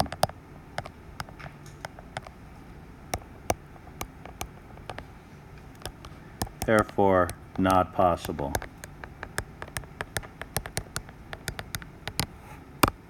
So here we're saying it does not have an Lu factorization, but maybe it has some other kind of factorization.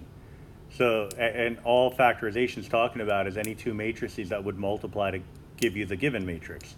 Because we don't have the simple division concept like we do for ordinary algebra, we have to rely on other techniques to come up with the factors of a matrix. Right? Lu is one of them. All right. So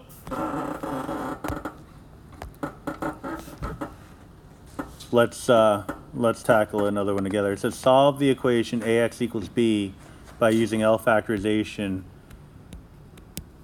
Oh, using the Lu factorization given for a. All right. So, you know, this is actually not that bad because the factorization is already given to you, but you still got to do something with it. Ax equals b will give us some matrix, some vector x that when multiplied by a gives us b. All right. So what this is telling me is that if I replace this with its factored form, which is 1, 0, 0, negative 2, 1, 0, 0, 1, 1. All right, that's lower triangular.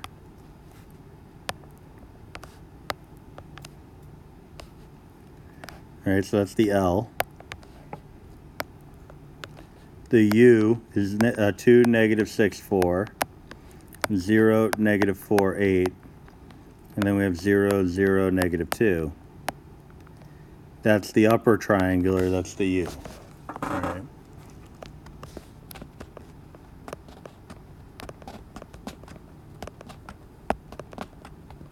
All right, so if you were to multiply this out, you would get the A. All right, so we're looking at the 2, negative 6, 4, negative 4, 8, 0, and 0, negative 4, 6. All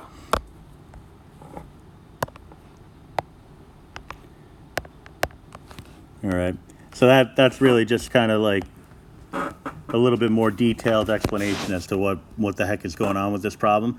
But what we have to do is figure out what that vector would have to be in order for matrix A to end up giving us vector B. All right, so part of it. All right, so LZ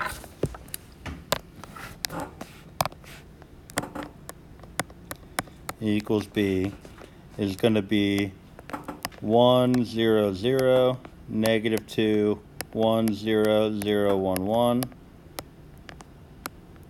Again, Z1, 2, 3. And that's going to be equal to 2, negative 4, 6.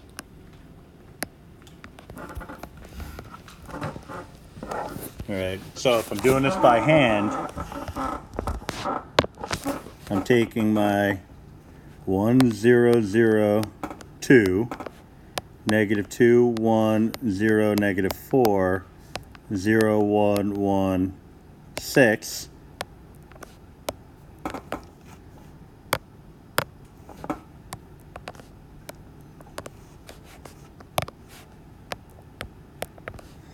So just got to row reduce this one. Now, normally I wouldn't jump right to doing something by hand. You know, I would at least consider doing it on the calculator. These numbers aren't bad at all. I mean, they look pretty neighborly. So I'm just gonna go after it this way. So 2R1 plus R2.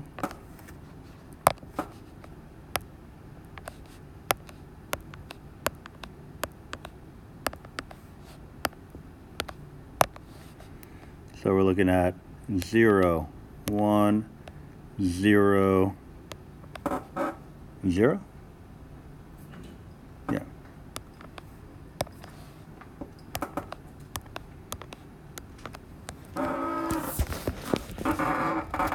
All right. Now I can make the 1 on the bottom go away by doing a quick negative R2 plus R3.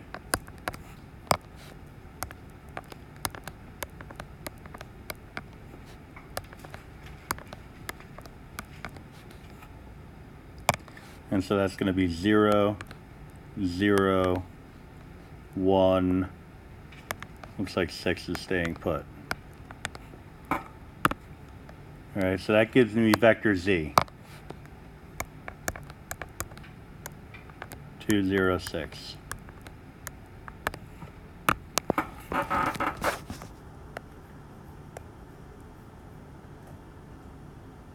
right. But I need to find x. All right, so just to recap, what I did was I found LZ equals B. We want AX equals B. All right, so what we just figured out was what Z is equal to. Now, if we just looked at this algebraically, I mean, there's a couple of things that we could do. One of which would be just solve for B. I mean, I already solved for B, but like solve for B and substitute one in for the other. We do it that way. Another way to handle it would be to solve for L, to solve for whatever you can think of. But the bottom line is we're obviously missing the component that gets you from one form to the other. So that's play. All right, so if I chuck that in here, UX equals Z, then we have the relationship that we're looking for because it's direct substitution at that point, right? Because this Z is the same as this Z. By substituting, I would get L times U times X equals B, and we just established earlier on that LU is the factorization of A. So all we're doing is breaking it up into little pieces. All right, so this is my license to carry on with this process and figure out what X would be based off of this computation, and that would be UX equals Z. All right, so that's what we're doing now. UX equals Z. So my U, again, it's another one of those beefy matrices, but Sorry, would you mind going down for just 2 seconds? oh yeah, sure, sorry. I have a habit. It's a bad habit. Thank you. No problem.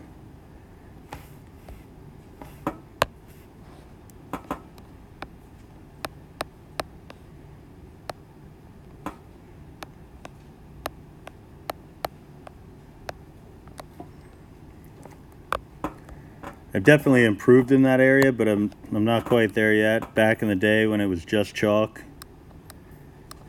the number of times I would write something down and immediately erase it and have an entire class flip out,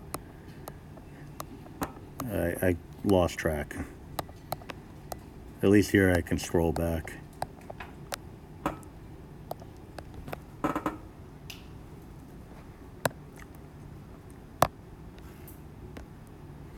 All right, so here we got 2, -6, 4, 2, 0, -4, 8, 0, 0, 0, -2, 6. All right, this one looks a little bit more intimidating, but maybe it's not that bad. I'm noticing that everything's even, so I can take advantage of that fact. First thing I would do is chop row 1 in half. Then multiply row 2 by -1/4. And then finally -1/2 on row 3, just to clean it up. So I'd have 1, -3, 2, 1, 0. I'm changing the whole thing so I won't color code it. Slash, I forgot to color code it. 0, 1, -2, 0, and then 0, 0, 1, -3. All right. So when you make that adjustment, it's actually a whole lot easier, because now I'm just a couple of moves away from having it. Like I could just do a quick 2R3 plus R2.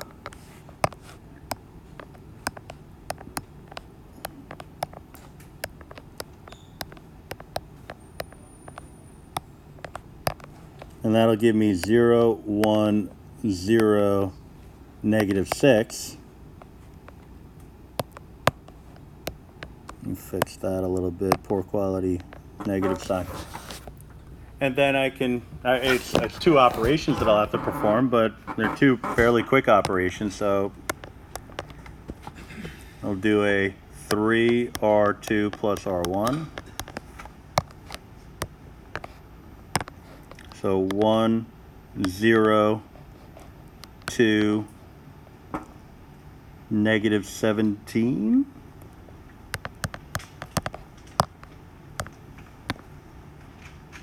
Everything else will stay put.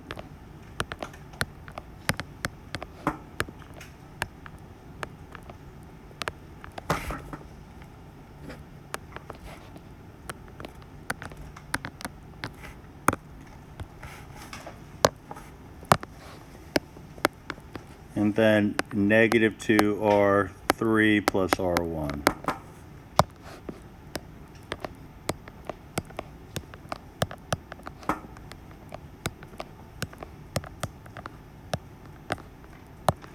So 1, 0, 0. Now we're adding a 6 to the -17, so -11. All right, so it looks like X is going to be -11, -6, -3. Now, plenty of other ways to do this, but if our idea here is to work with the concepts associated with Lu factorization, then it makes sense to go with this technique, right? Because it's building the 2 ideas together. The first one is first figuring out the L's and U's, and then after that, it's using that to solve an equation, right? So in a minute, we'll kind of put it together. You can go right back to the beginning, put this in and use RF or inverse matrix method and see how it all plays out. But after all this work, I don't think I can handle it if it turns out that I made a mistake and some part of it is wrong. So I'm going to choose to believe that this is right, even if it's horribly wrong. It's one of those things, like I just don't want to know right now, because look at all this. And then here's the space that I gave you to do it all in. So sorry about that, because this is what you needed to do. Oof, It's pretty cool looking though. Like when you're done, looks like smart math, but yeah, the process itself is kind of like that. So let's do another one where we actually have to create the Lu factorization. So we need a lower and upper triangular matrix, right? Because again, like the process that I just took you through, that wasn't anything new. That was reduced row echelon form, right? We were row reducing, like no new skills there. But going back to that problem, you might be saying to yourself, I don't even know how I would tackle that if I wasn't given the L and the U. So let's review how to do that. All right. So we're going to begin the process of row reducing, which means that in my first column, without swapping rows, I want zeros under my pivot value. So I want my 2 to be a pivot value. I want zeros below that. So if that's going to play out, I need -2 R1 plus R2. And I need 3 R1 plus R3. So we'll have 2, 3, 2. We'll get the 0 that we're looking for. All right, so that's going to work out nicely. But then we're going to get a 7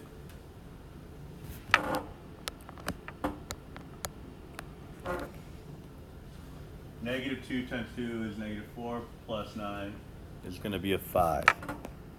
So 0, 7, 5. We'll get the 0 in the lower left entry because that's what we were trying to get. 3 times 3 is 9. Plus 5 is 14. 6 plus 4 is 10. All right. Now, take note of the fact here that the bottom row appears to be, well, more than appears to be, is a scalar multiple of the second to bottom row. So these are the same equation, right? One is a scalar multiple of the other. So that's gonna manipulate things a little bit. All right. So this is ultimately, this process is gonna lead us to the U, the upper triangular. What we want to do is simultaneously develop our lower triangular matrix. All right, and the way we do that is by taking column by column as we do our row reduction, divide each entry in that column by the pivot entry. All right, so 2 divided by itself, 1. 4 divided by 2, 2. Negative 6 divided by 2, negative 3. All right. You can fill in the zeros because if it's going to be upper triangular, we know that these values, these 3 values here are all going to be zeros. You can just pop those in immediately. It ends up being kind of like a checklist. It's like I know what I'm up against here. I just need to come up with 3 more values in my L. Once I have that, I'm going to be in good shape. So you divide it by the first? By the pivot value, yeah. All right, and so now we carry out the process of trying to row reduce in the second column. All right, so that 14 has to go away. So the first 2 rows are going to stay put. But I need to perform an operation on row 3, so negative 2 R2 plus R3. So we'll have 0, 0, and then 0 again. All right, so indirectly, this kind of played out because in trying to kill that 14, I killed the 10 as well. All right, that's fine. All right, to get the second column in my L, I identify the pivot, which is the first non-zero entry in the second row, and then I'm going to divide every value at that location or below by that pivot. All right, above is irrelevant because those are zeros. It's lower triangular. All right, so 7 divided by 7 is the 1. 14 divided by 7 is 2. All right.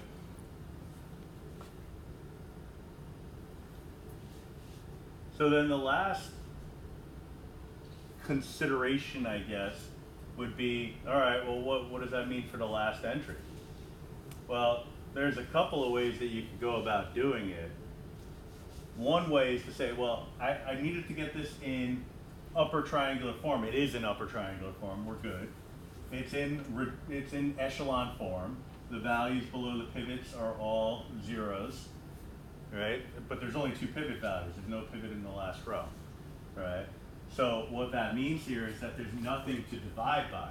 If there's no pivot, there's nothing to divide by. It's not like you're going to divide by 0. It's just you're not going to carry out the process of division, right? So the question would be, now, well, then what?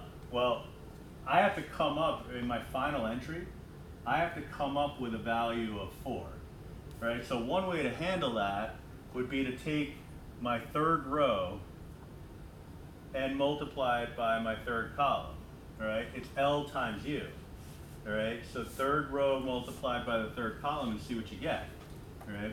If I do that, I'm gonna get a negative 6, and then I'm gonna get a 10, right? Negative 6 plus 10 is equal to 4. I'll have what I need without even considering that last entry, all right? So long story short, you could either memorize the fact that it's just going to be a 0 if there's no pivot. No pivot value means that the entry in the corresponding L is going to be 0. Or, I mean, if that's the only thing you're going to worry about, I mean, you don't want to invent the product for every single entry in L or U. But if it's just one entry, what's wrong with saying, right, let me take my third row and my third column, multiply them, and then see what it has to be? Because you could look at it this way and say, I know I'm going to have a -3 times 2. I know I'm going to have a 2, because it's really just dotting the two vectors, a 2 times a 5. So then the last one, I knew I had a 0 here. It's just a question of what that entry was going to be. So I might say plus L 3 times 0.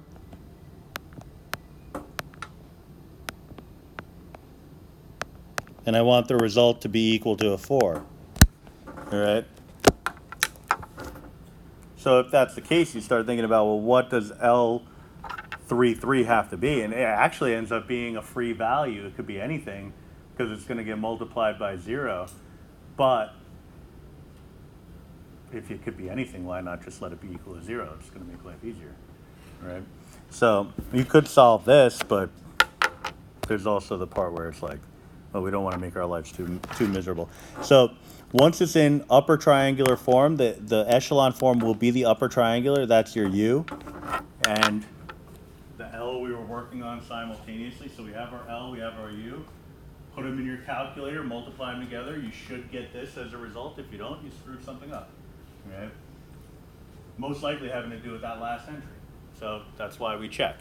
So if you get something different, then start playing around with that last entry and see what it would be. All right. Obviously, increase the dimensions, increase the complexity of the values within the expression, and it gets a little bit more complicated. But now that we had a second go around with an example together, I'm just going to pop a star on this one so you could try that one on your own, and we'll go over that one next class. That's awesome, you know, because now it's just a matter of taking what we know and applying it in a situation. You can read through all this, but basically the gist of it is, if you have an economic situation, so an economy, you have different aspects of that economy. And economies need resources. Right? They produce some kind of product, but they need resources to produce what they're going to produce, whatever the product is going to be. Right? Now those resources could be man hours. They could be, you know, like you'll see some examples here, like steel and lumber and things like that, energy costs and things like that, things of that nature. But it could also be things like, you know, food. You know, so depends on the scenario. But bottom line is, let's say, I'll keep it simple. I have a simple economy at home. We all do. All right. You have income from work. You have things that you produce. Sometimes you produce things to sell. You know, sometimes that's you know, like a farmer's market kind of thing. Sometimes maybe you're a crafty person. Maybe you actually produce things to sell. You know, like Pinterest style stuff, right? But that's part of your economy. You're creating your own income in that regard. But you need resources to do that. You know, if you're gonna create a craft to then sell, you need the resources to make those crafts. Right, so it's simple. Everybody can relate to it. My economy, my economics is boiling down to pretty much teaching, and that's about it. But in different capacities. So I teach in the high school. I teach here. I got to transport myself from one place to the other, from home to work. I got to feed myself. I got to make sure that I have all the necessary equipment.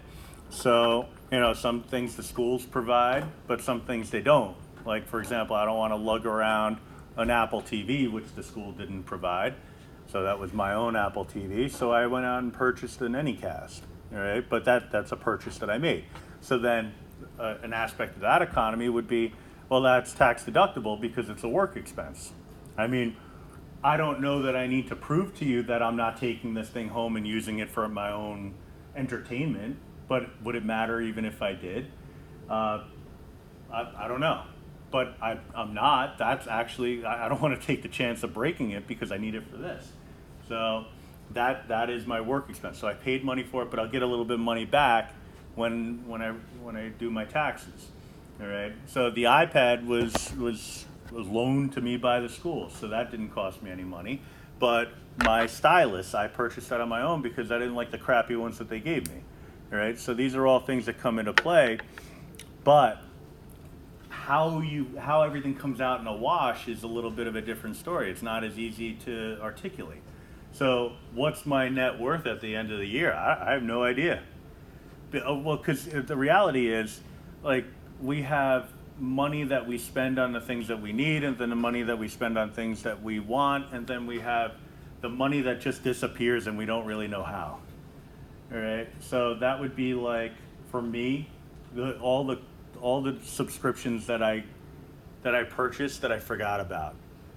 All right. So I mean, I think I was 6 months into a the DC Universe subscription before I realized that I wasn't watching it at all because Titans had ended.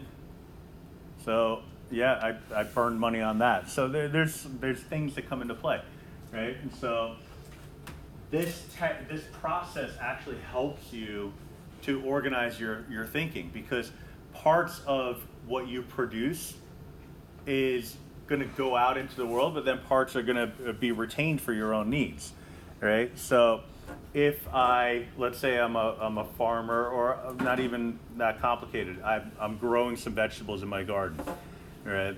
I want to do that for the purpose of making some money on the side. I'll go to the farmer's market and I'll sell my herbs, you know. And so people want some fresh basil, so I got fresh basil for you. It's going to be great, but I'd like to keep some of that for myself, because I would like to have some. I mean, I grew it, like I grew it for a reason. Yeah, make money, but also because I like fresh basil, right? So I'm going to keep some of that for myself. So maybe 90% of that is going to go out into the marketplace, but 10% of it is going to be kept for my own needs, right? So the matrix is talking about inputs and outputs, hence the title, but you'll see that certain parts of it is a sector of the industry mapping to itself, all right? So for example, if you're dealing with a manufacturing plant that produces steel, all right, so they bring in the raw iron and they're actually producing steel, all right? They may want to keep some of that so that they can actually produce the equipment necessary to produce the steel, all right? So maybe 95% of it's going out into the marketplace, but 5% of it is being kept for their own needs, all right? So it allows for you to take your own product and disperse it to other aspects of the industry, but it also allows you to retain some of it for yourself, all right? So what we need to do is figure out, okay, how do I create the matrix, and then what do I do with that matrix once I have it? So the input-output model talks about, and I think this is pretty simple conceptually, because you're going to have an amount that's produced, but it's based off of a demand. You have an intermediate demand and a final demand. Put them together, and that should be how much you produce overall. All right. The intermediate demand is kind of a little bit of a weird misnomer, because it implies that you're kind of a little bit down the line. You know, it feels like it should be an initial demand, but it's really intermediate demand based off of data. All right. So, like you're just starting up an economy. So you just started a family, or you just got out of college, or whatever. You're starting your own economy. You don't know what percentage of your income is going to go to what is going to get allocated in what ways. It's a little bit further down the line that you make that determination. So that's why they call it intermediate, because it'll never be initial, because you don't have enough information initially. It takes a little bit of data collection, a little bit of time before you can make that determination. So it's not initial, so we call it intermediate. All right, so the theorem is what we're calling C is the consumption matrix for an economy. That's what I was talking about before. You produce a certain percentage of items that you'd like to keep for yourself, and some that you'd like to put out into the marketplace. That's going into that consumption matrix. All right. And D is the final demand. C and D have non-negative entries. That's important, because if we're talking about percentages, you're producing a certain percent of steel to go out into the marketplace, ideally that would not be a negative percentage, right? Because that would mean that you would be requiring, like you're the producer of steel, but you're requiring like an import of that steel. That's not going to work, all right? Then I minus C, so the inverse of that exists in the production vector is given as x equals all that stuff. So I'll get to that in a minute. It's going to have non-negative entries and a unique solution of x equals cx plus c. All right, so very strange to write it like that, but ultimately what we're looking for is the value of x. So let me just show you where that rule comes from, because if I tell you just kind of up here that x is equal to cx plus d,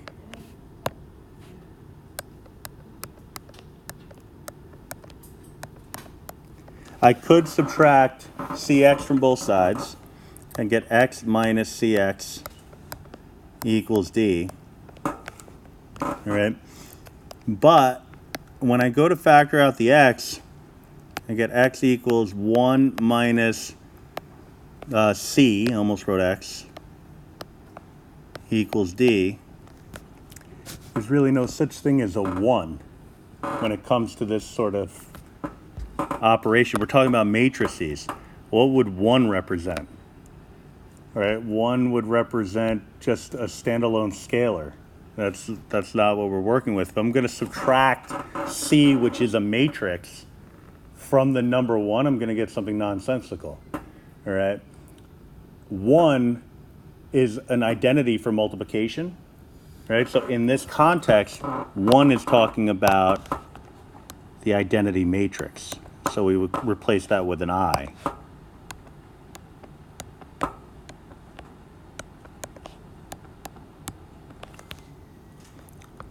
Now, if I'm looking for x, which is the amount that would be produced, and which is usually the thing that would make the most sense to determine, I would multiply both sides by the inverse of I minus C. And so that's where this rule is coming from. All right. So the only weird part about this is that transition from 1 to I, because if we're thinking about 1 in matrix form, it would take on the role of the identity matrix. You just think of it like, what is the matrix equivalent to multiplying something by 1? Like, it would be multiplying by a matrix that does not change the value of the matrix. Right? So if I have 2, 3, 5, 6, and I multiply by the identity matrix, 1, 0, 0, 1, it's going to be 2, 3, 5, 6 as a result. It's equivalent to the algebraic technique of just multiplying by 1. All right. So what we need to do is come up with the consumption matrix. They also call consumption matrix is sometimes known as a technology matrix. I don't know if you need to know that, but it's basically allowing for the idea that this could be transformed into other industries, like if you're allocating resources on a technological level rather than an agricultural level. Right. But here's just a simple example. You know, it's really just talking about certain percentages that are required in certain areas. But let me just talk to you about the structure of this. Each column represents a vector. So the column vectors, for example, that first column vector, that's vector C, but its components are C, S, and E. All right.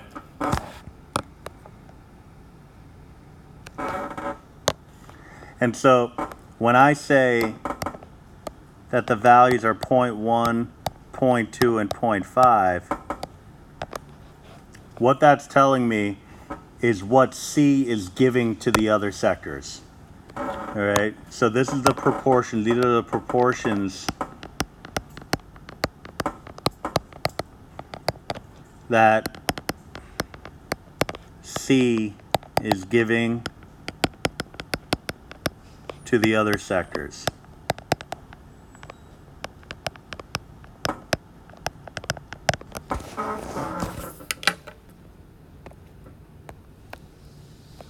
All right. we have computers, we got services, and we got energy.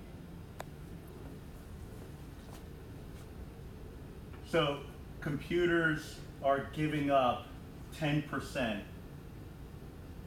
of their production to themselves. So they need 10% of their own own capacity for their own needs. They're giving up 20% for services, and they're giving up 50% for energy. All right. Now, you look at it and say, well, that doesn't add up to 1. And that's okay. It doesn't have to add up to 1 because there could be an other category, right? So these are just the ones that we care about, right? I could look at it and say, okay, well, then I'll create another category, O. Now it's a 4x4 matrix, other going to other, but then what's other? Other could be a bunch of different things merged together. So what we're saying is that there's another 10% of the computer productivity that's just unaccounted for, all right? It could be going to waste, right? That happens. Like you see people at work and they're not doing work, but they're using the computer. Like they're stealing resources basically, but you know, most people are all right with that. So services is keeping 30% of their productivity for themselves. They're giving up 30% of their productivity to the computer sector, keeping 10% for themselves, and giving up 50% to the energy sector, and so on. Now this is kind of like an example in a vacuum. It doesn't really have like a kind of context that would be overly meaningful to you. So, you know, it's kind of hard to really understand what that would mean until you start getting into more meaningful examples, which we will. Suppose in this economy there's a demand for 70 units of computers, 100 units of services, and 150 units of energy. What level of production in each sector will satisfy this demand? Right? So we have the relationship that'll help us figure that out. All right? This is the demand, that's D. What I need to do is figure out what I minus C as an inverse would be multiplied by D. All right? So that C is the consumption matrix, but here it's designated as matrix A. So first I would need I minus A.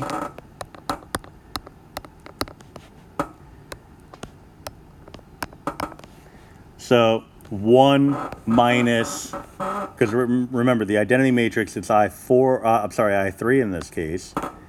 It's 1's down the main diagonal. So 0.9 down the main diagonal, 0.9, 0.9, 0.7. Everything else is going to be the number that's in the consumption matrix subtracted from 0. So 0 minus 0.3, 0 minus 0.2, 0 minus 0.4, and so on. It's just going to take those values and negate them. So negative 0.3, negative 0.2, negative 0.2 again, negative 0.4, negative 0.5, negative 0.5 again. All right. So we're going to find the inverse of this, and we're going to multiply it by D. All right. So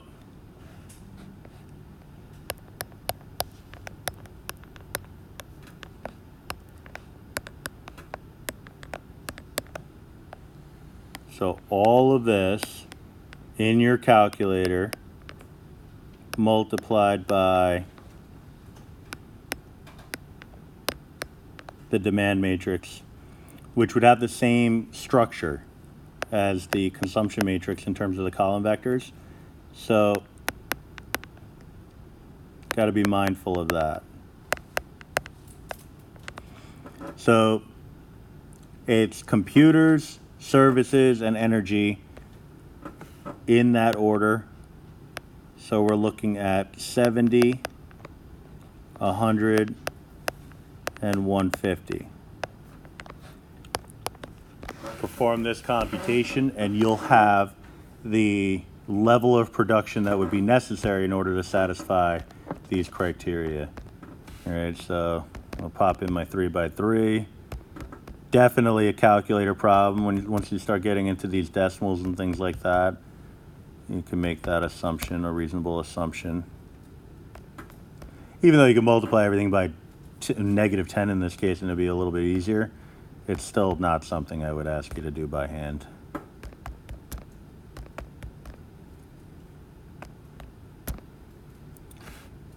All right, so pop it in, do a quick double check.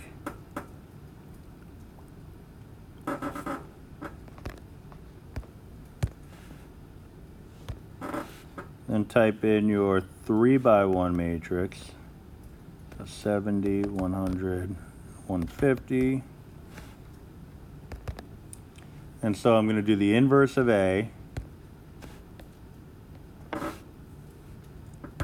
multiplied by matrix B. And we get that holy mess. We'll take it though. Nothing wrong with decimals. I don't want to convert it to fraction because if I do, then I'm going to lose the sense of the values. So I'll just round it here so it'll be more approximate. So about 606.3,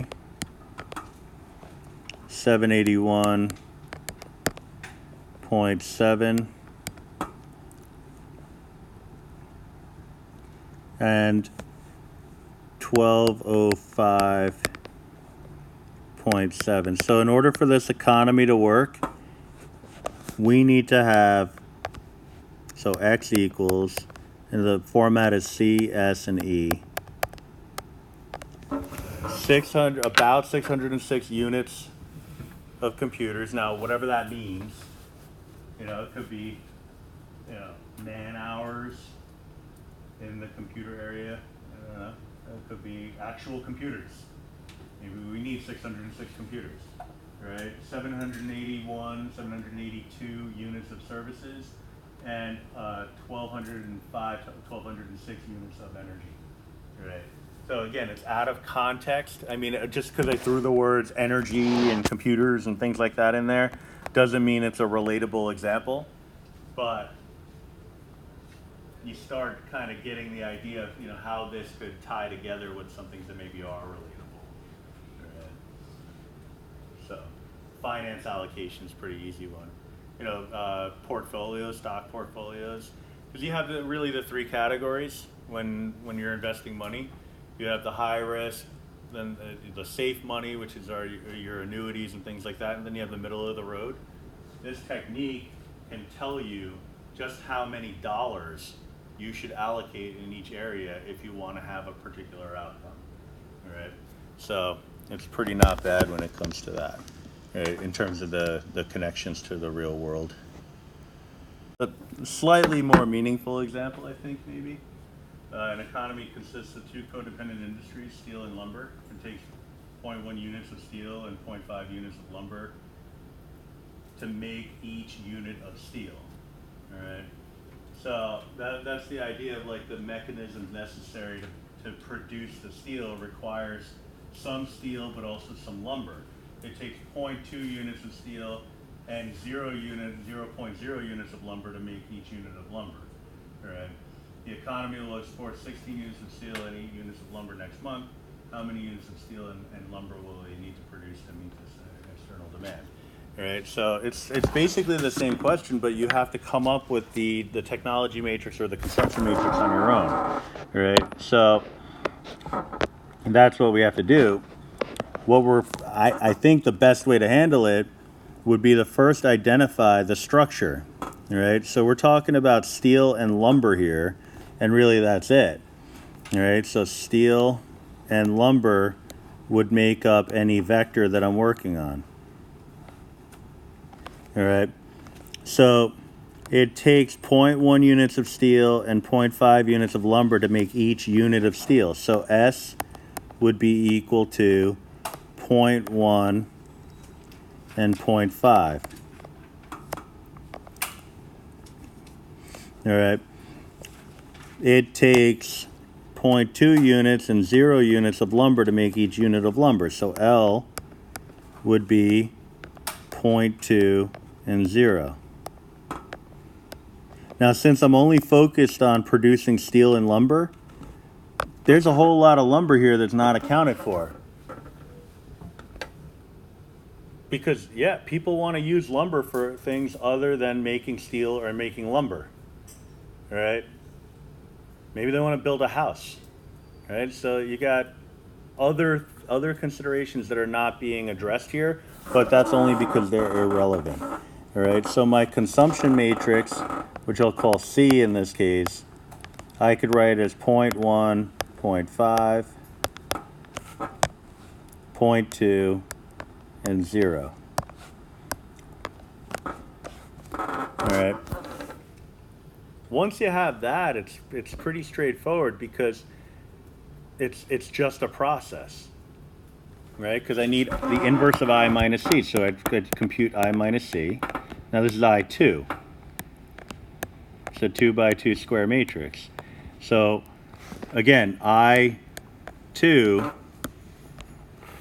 is the identity matrix in 2 dimensions, so 1, 0, 0, 1. And we're subtracting from that C, so 0.9, negative 0.2, negative 0.5, and 1. But then I would need the inverse of that. And I would want to multiply that by the demand matrix. All right, so just off on the side here, following the same structure, that's the key. The demand, they will export 16 units of steel and 8 units of lumber, so 16 and 8. So my amount of production is going to be the product of this inverse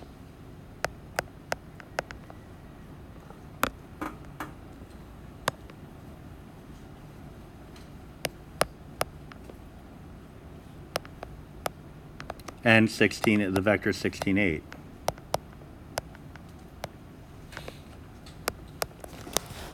All right, so still something you want to do, you're going to want to do in the calculator, because just the act of finding the inverse is enough of a pain to make it not something you want to do by hand, I would imagine. Let me just clear that out. Oh, actually it is 0.9 still.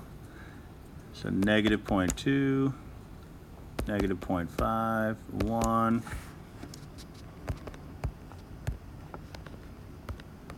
This is a 2 by 1 now. 16 by 16 and 8. And it's the same computation, so I'm just going to second enter that bad boy. And we get 22.9.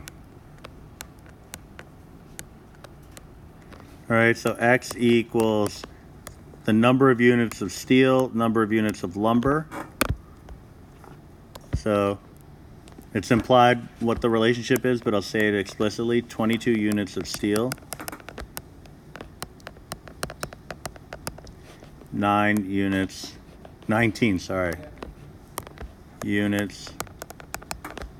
of lumber.